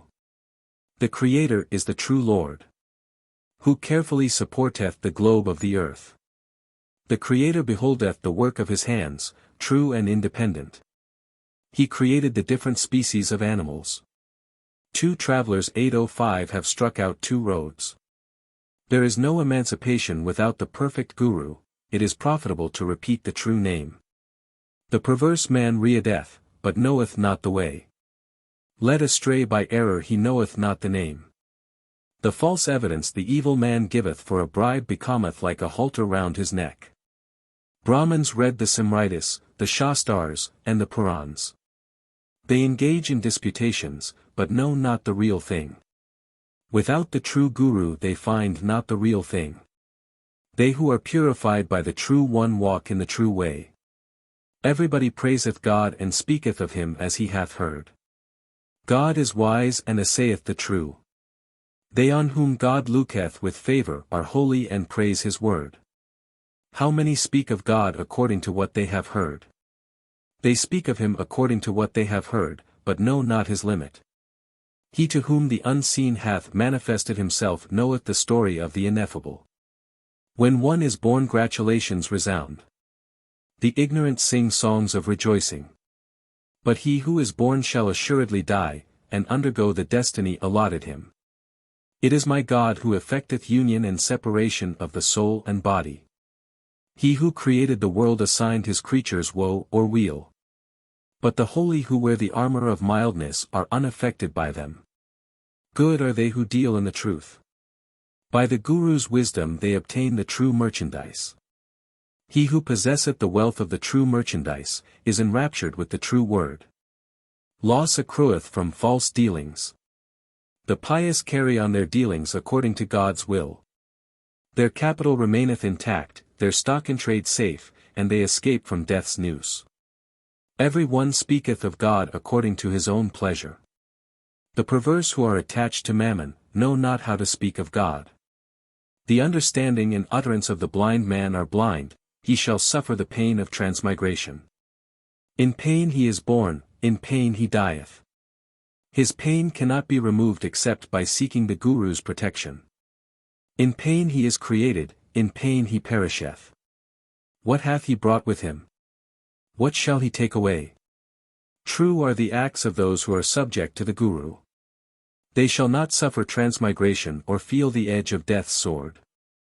He who abandoneth the branches of the tree of the world 806 and only knoweth God the essential root of all things, enjoyeth true delight in his heart. Death shall not punish godly people. Nor shall they experience the pain of the difficult road. They worship God's name in their hearts and mention no other. They who repeat not God's praises shall be punished at last. While they who please thee, O God, shall abide according to thy will. They shall go with a robe of honor to thy court and be happy by the true king's order. Many describe thine attributes, O Lord, what availeth my speaking? The greatest of the great find not thy limit. Nanak, may I obtain the truth. Preserve mine honor, O Lord, thou art the monarch of monarchs. The following is said to be instruction given to Taru and Beru during the Baisakhi fair at Kartarpur. Put away from you lust, wrath, and slander. Abandon avarice, and covetousness, and you shall be free from care. He who breaketh the chain of superstition shall be free, and feel divine pleasure in his heart. The happy and incomparable perfect Guru showeth man. Day and night the light within him, and he beholdeth it. Like a bright flash of lightning at night. Meet the true Guru, and God himself. Who placed the lamps of the moon and sun in the firmament of heaven will save you. Continue to love God, and you shall behold the unseen one pervading all three worlds. He who obtaineth the ambrosial essence losseth his avarice and his fear. He who effaceth himself obtaineth the fearless position. He who acteth according to the pure word shall attain a lofty degree, the loftiest of the lofty. The name of the unseen and inapprehensible is unequaled. The juice of the beloved name is exceeding sweet. God's praises be given to Nanak, and in every age repeat ye his name whose end is not known. The heart which hath obtained the diamond of the name shall obtain patience by repeating and reverencing it. Put the destroyer of fear into thy stubborn heart, and thou shalt not be born again. Man is saved by love of devotion and the Guru's word. I crave the boon of the praise of God's name. If God be pleased, he will cause us to meet the true Guru and save the whole world. Death's myrmidons and death himself worship the feet of those who repeat God's name under the Guru's teaching and directions. Man's state and condition become exalted by exalted company, and he crosseth over the terrible ocean of the world. This world which is a terrible ocean, is crossed over by the Guru's instruction. and by dispelling the heart's doubts. Let man take the 5 arrows 807, put them on the bow of his brain and kill death. How shall the apostate obtain knowledge of the word? Without a knowledge of the word man undergoeth transmigration. Nanak, salvation dependeth upon the instruction of the Guru, whom God by perfect good fortune hath caused us to meet. The fearless one, the true Guru, is our protector. The great God is obtained by devotion. For him who obtaineth the bright one under the Guru's instruction, the unbeaten strain of joy resoundeth. The fearless one is he on whose forehead no destiny is recorded. He is invisible, but we behold him through his omnipotence. He transcendeth the world, he is unborn and self-existent, O Nanak, and is obtained by the Guru's instruction. Only the true Guru knoweth the state of man's heart. He is fearless who recognizeth the Guru's instructions. Beholdeth God within him, knoweth that he pervadeth creation, and alloweth not his mind to wander elsewhere. He in whose heart God dwelleth is fearless, and day and night delighted with the bright name. Nanak, God's praises are obtained from the society of the saints, and man is thus easily blended with him. He who knoweth that God is with him whether at home or abroad, who remaineth attached to the world and bringeth home his wandering mind, shall obtain, O Nanak, the ambrosial essence of the true one who dwelleth in the 3 worlds, and who was before all things. Maru ki war I. Man shall certainly be responsible for his acts. Creation was by God's order, in his court the truth is accepted. The Lord will call for man's account, O man, stray not on beholding the world. Nanak, God will keep an account of the love and affection of him who watcheth over his heart, and is a pure-minded darwesh. The condition of really holy men. For those who dwell apart and live on the bread of alms, God is everywhere. The diamonds of their hearts are pierced with God's diamond, O Nanak, and their necks are gorgeous with jewels. True devotion and repetition of the name secure salvation. Recognize God's primal love 808 and worship the great God. Shall death then, O Nanak, strike thee on the head? Nay, the name shall cause thee to meet God. Many sects appeal to the Veds, but it is heartfelt devotion which secures salvation. The drum of the Veds loudly resoundeth for many a faction. Remember God's name, Nanak, there is none but him. Where man is, proud there art thou not. Where thou art, there no pride is. O men of divine knowledge, understand this riddle: the story of the ineffable one is in the heart. But without the Guru the real thing cannot be found, it is concealed though it dwelleth in every heart. God is known by meeting the true Guru and implanting his instruction in the heart. When pride departeth, doubt, fear, and the pain of transmigration depart. By the wisdom of the Guru the unseen is seen, man's intellect becometh exalted, and he is saved. Nanak, repeat the spell of God in whom the 3 worlds are contained. Biro.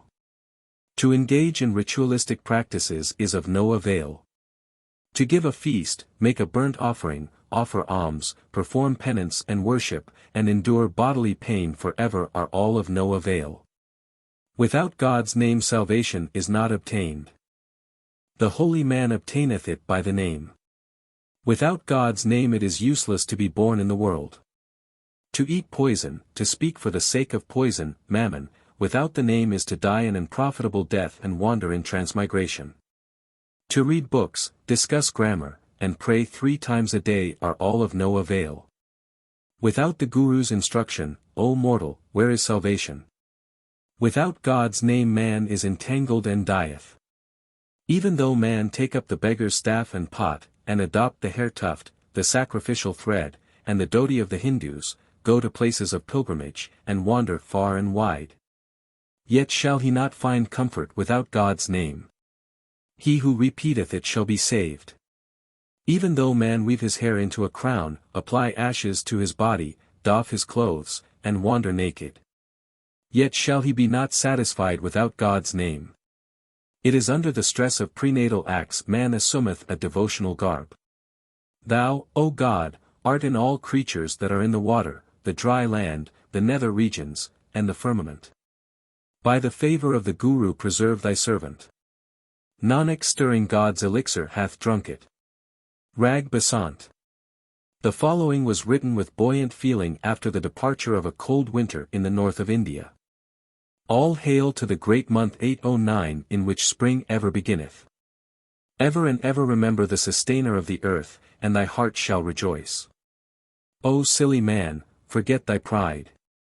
Subdue thy pride and meditate on God in thy heart. Adopt the most excellent virtues. Good acts are the tree, God's name its branches, religion its flowers, divine knowledge its fruit. Attainment of God its leaves, and the dispelling of mental pride its dense shade. They who behold God's power with their eyes, hear it with their ears, and repeat the true name with their tongues. Obtain the full wealth of honor and tranquilly meditate on God. The great season hath come, be careful and do good works. Nanak, the pious who continue absorbed in God shall be perennial and never wither. Saram Ki War. The following is a refutation of the general Indian ideas on the subject of impurity. There is no impurity in songs 8:10. There is no impurity in knowledge 8:11. There is no impurity in the moon's or sun's different phases. There is no impurity in corn, there is no impurity in ablution 8:12. There is no impurity in rain which falleth everywhere. There is no impurity in earth, there is no impurity in water. There is no impurity contained in air. There are no virtues, Nanak, in the man who is without a guru. It is he who turneth away from God whose mouth is impure. The Guru mentions things which confer purity on men of different classes. Nanak, the following handfuls 8:13 of water are pure if any one know how to fill them. Divine knowledge for the Pundit, continence for the Jogi. Contentment for the Brahmin. Alms out of what he hath himself earned for the family man 8:14. Justice for the king, meditation on the true one for the learned. Although water when drunk will quench thirst, the heart cannot be washed with it. Water is the generator of the world, and shall finally destroy everything. The futility of idolatry. Thou in thy house keepest an idol with its attendant gods 8:15. Thou washest it and worshippest it. Thou offerest it kungu, sandal, and flowers. Thou fallest at its feet and propitiatest it to the utmost. Yet it is by continually begging of men thou clothest and supportest thyself. For such foolish acts shalt thou receive the punishment of the foolish. The idol giveth thee not when hungry, nor preserveth thee from death. It is like a foolish quarrel among the blind. God has no partner, wherefore supplication should be made to him direct. If thou have any partner, O God, I will speak of thee in his presence. But thou hast no partner, therefore will I praise thee to thy face. Thy name giveth sight to the blind. One of the Guru's reflections on this degenerate age. In the Kal age men have faces like dogs, and eat carrion. They bark as they utter falsehood, and have no regard for honesty. They who have no honor while alive, shall have an evil reputation after death. What is destined taketh place, Nanak, what the Creator doeth cometh to pass. They who deceive men by selling them charms and amulets shall not find salvation. Accursed the lives of those who write God's name to sell it. They whose crop is spoiled require no place for a harvest heap. They who are devoid of truth and modesty will receive no assistance hereafter. The ways of wisdom. Call not by the name of wisdom the wisdom which is spent in wrangling. By wisdom the Lord is worshipped, by wisdom honor is obtained. It is by wisdom what is read is understood, it is by wisdom alms are properly bestowed. Nanak saith, these are the ways of wisdom, all else are ways of wickedness. The virtues and practices which are most potent to secure deliverance. They who make truth their fasting, contentment their place of pilgrimage, divine knowledge and meditation their ablutions. Mercy their idol, and forgiveness their rosary. Are foremost in God's favor. Nanak, few there are who make the right way their loincloths, meditation on God their cooking squares. Good deeds their frontal marks, and God's love their food. Better to live by honest labor than by begging. Men without divine knowledge sing hymns. The hungry mullah mocketh a home of his mosque. 8:16. One man who earneth nothing slitteth his ears. 8:17. Another becometh a beggar and losseth his caste. Touch not at all the feet of those who call themselves gurus and peers, and go begging. They who cat the fruit of their labor and bestow something. O Nanak, recognize the right way. Rag Mailer. Some moral commandments. Cease to covet another's wife and another's goods, shun the deadly sins of pride. Evil inclinations, slander, pinned lust and wrath the executioners. The inaccessible and illimitable God dwelleth in man's heart. He shall obtain nectar in his own heart, whose conduct is according to the Guru's precious instruction. And who considereth woe and weal and the blame and praise of the world as the same. Wisdom, knowledge, and understanding are obtained from God's name, the love of God is obtained by association with the saints. Day and night profit is obtained from God's name given by the beneficent Guru. He on whom the Creator looketh with favor obtaineth instruction from the Guru's words. The body is the palace, the temple, and the house of God, into it he putteth his eternal light. Nanak, the pious are invited to God's palace. He will blend them with himself. Mailer Ashtapadi. The Guru by familiar Indian examples expresses his love for God. The chakwi will not sleep at night in the absence of her mate. When the sun riseth she gazeth on her beloved, and boweth, and toucheth his feet. O my beloved, dear to me is thy love, which shall be my companion. I cannot live for a moment in this world without him, so much do I thirst for him. The lotus on the lake on beholding the sunbeams of heaven naturally rejoiceth.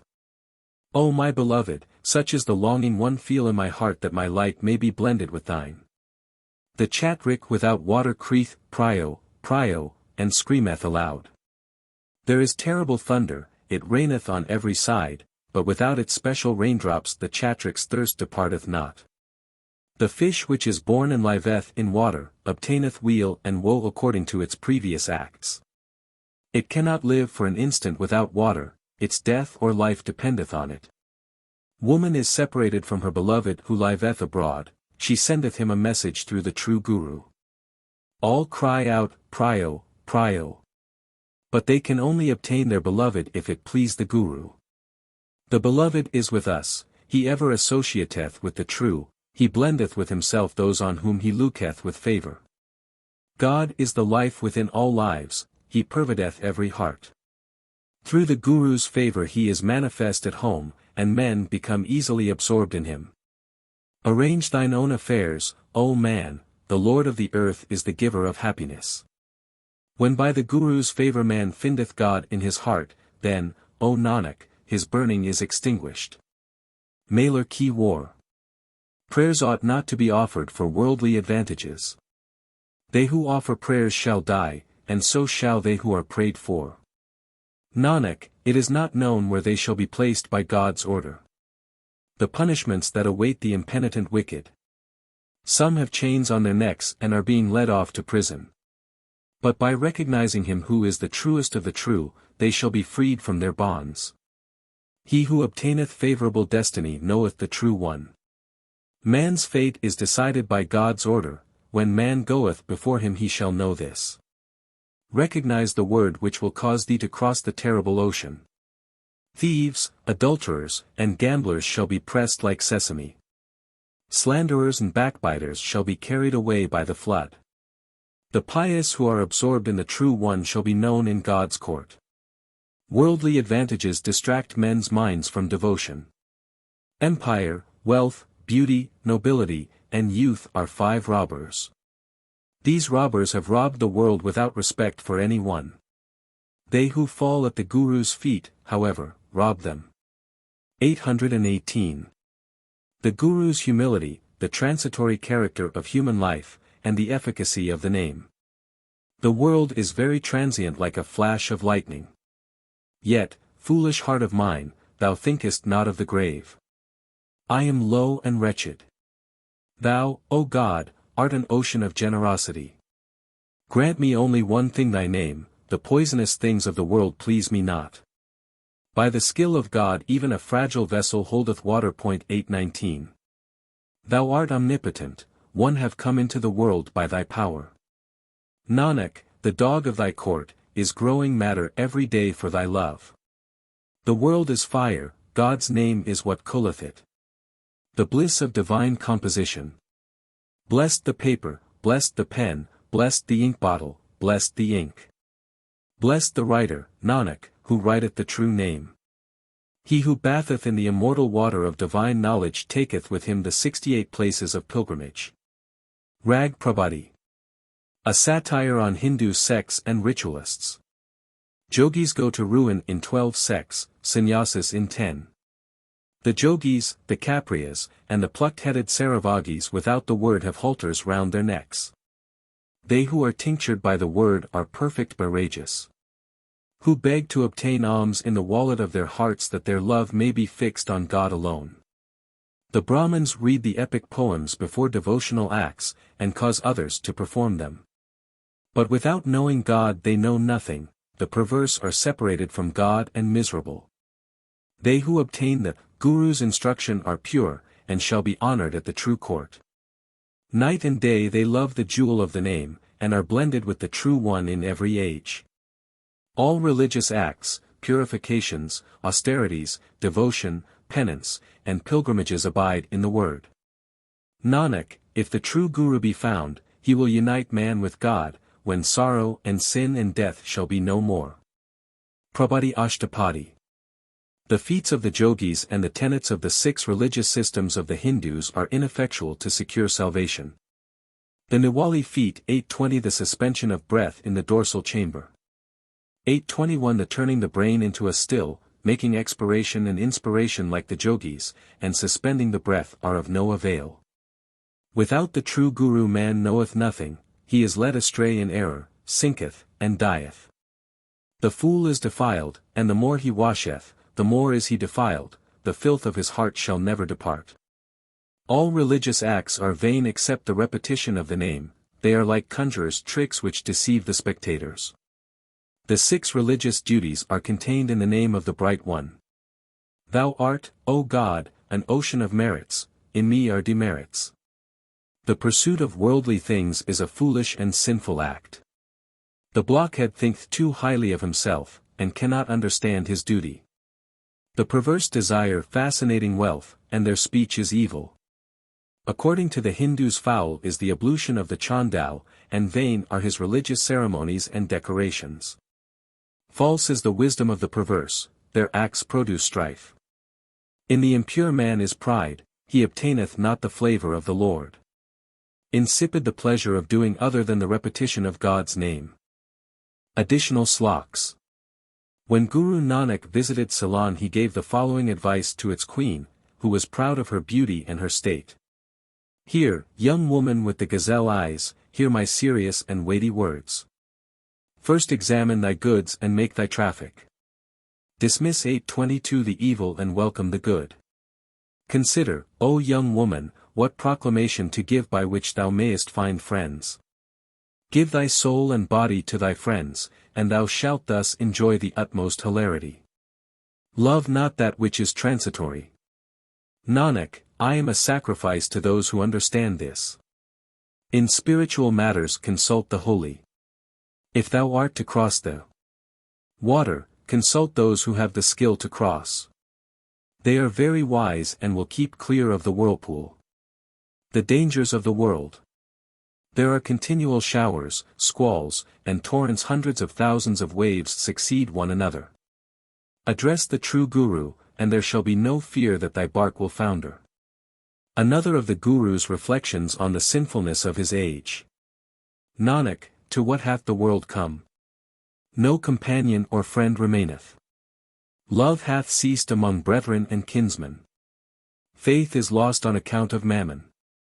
The following was composed by Guru Nanak on seeing women mourning. They are saying, hi hi, and oh oh. They beat their cheeks and pluck out the hairs of their heads. They utter God's name 823 without meaning it, if they were absorbed in it. Then would Nanak be a sacrifice unto them. The Guru went to visit a man of reputed sanctity, but on finding him a hypocrite composed the following. The raven washeth and rubbeth itself in a small pool in the desert. Its mind and body are full of demerits and its beak of filth. The swan of the lake, not knowing that the raven was an evil bird, associated with him. Such is affection for the infidel, O man of divine knowledge, understand the illusion. Congratulate the congregation of the saints, and act like a holy man. Pure is the ablution, O Nanak, when the Guru is deemed the river of pilgrimage. The really holy are few. The saints are few, not many, deceit and wrangling prevail in the world. 824. The following has reference to the concremation of widows. Nanak, the widow followeth her husband and dieth, she hath no power to live. But she who dieth struck by the news of her husband's death is acceptable. When the All-Wise hath struck her with the arrow of love it cannot be extracted. She whom God hath struck with it is struck, and being struck is acceptable. The body is frail and cannot be saved without God's grace. Who can wash a vessel which is fragile in its construction? The body is a compound of 5 elements, it hath a false gilding. If it please God, the vessel shall be acceptable. The supreme light shall shine and God's praises resound in it. Pride without merit. Nanak, those men are the real donkeys who are proud without merit. A definition of a Brahmin. He is a Brahmin who knoweth God. Who performeth works of devotion, penance, and self-restraint. And who observeth the religion of mildness and patience. Such a Brahmin shall burst his bonds, obtain salvation. And be worthy of worship. A definition of a Khatri. He is a Khatri who is brave in good deeds. And who employeth his body in charity. 825. The Khatri who inspecteth his ground before sowing his gifts shall be acceptable in God's court. The Khatri who practiseth greed, covetousness, and falsehood shall suffer for his misdeeds. The Guru required complete self-sacrifice from his disciples. If thou desire to play at love with me, come my way with thy head in the palm of thy hand. Put thy feet on this road. Give thy head and regard not human opinion. The Guru, faith, truth, and the capital of God's name are necessary for salvation. Without the Guru there is no divine knowledge, without faith no meditation. Without truth there is no credit, and without capital no balance. If Ram had been God he would not have lost his queen Sita, and he would himself have healed his half-brother Lakshman instead of calling on Hanuman to do so. Ram Chandar mourned in his soul for Sita and Lakshman. He remembered Hanuman. 826 and he came to meet him. The misguided demon Rawan did not know it was not Ram but God who did this. Nanak, God is independent, Ram could not erase his destiny. A purse-proud person addressed improper language to the Guru. When the Guru's disciples took this amiss, the Guru uttered the following. Impute not blame to the Rai. 827 His intellect is forsaking him in his old age. The blind man talketh much and falleth into the pit. Whatever the perfect one hath done is perfect, there is no deficiency or excess in it. Nanak, the pious who know this, shall be absorbed in the perfect one.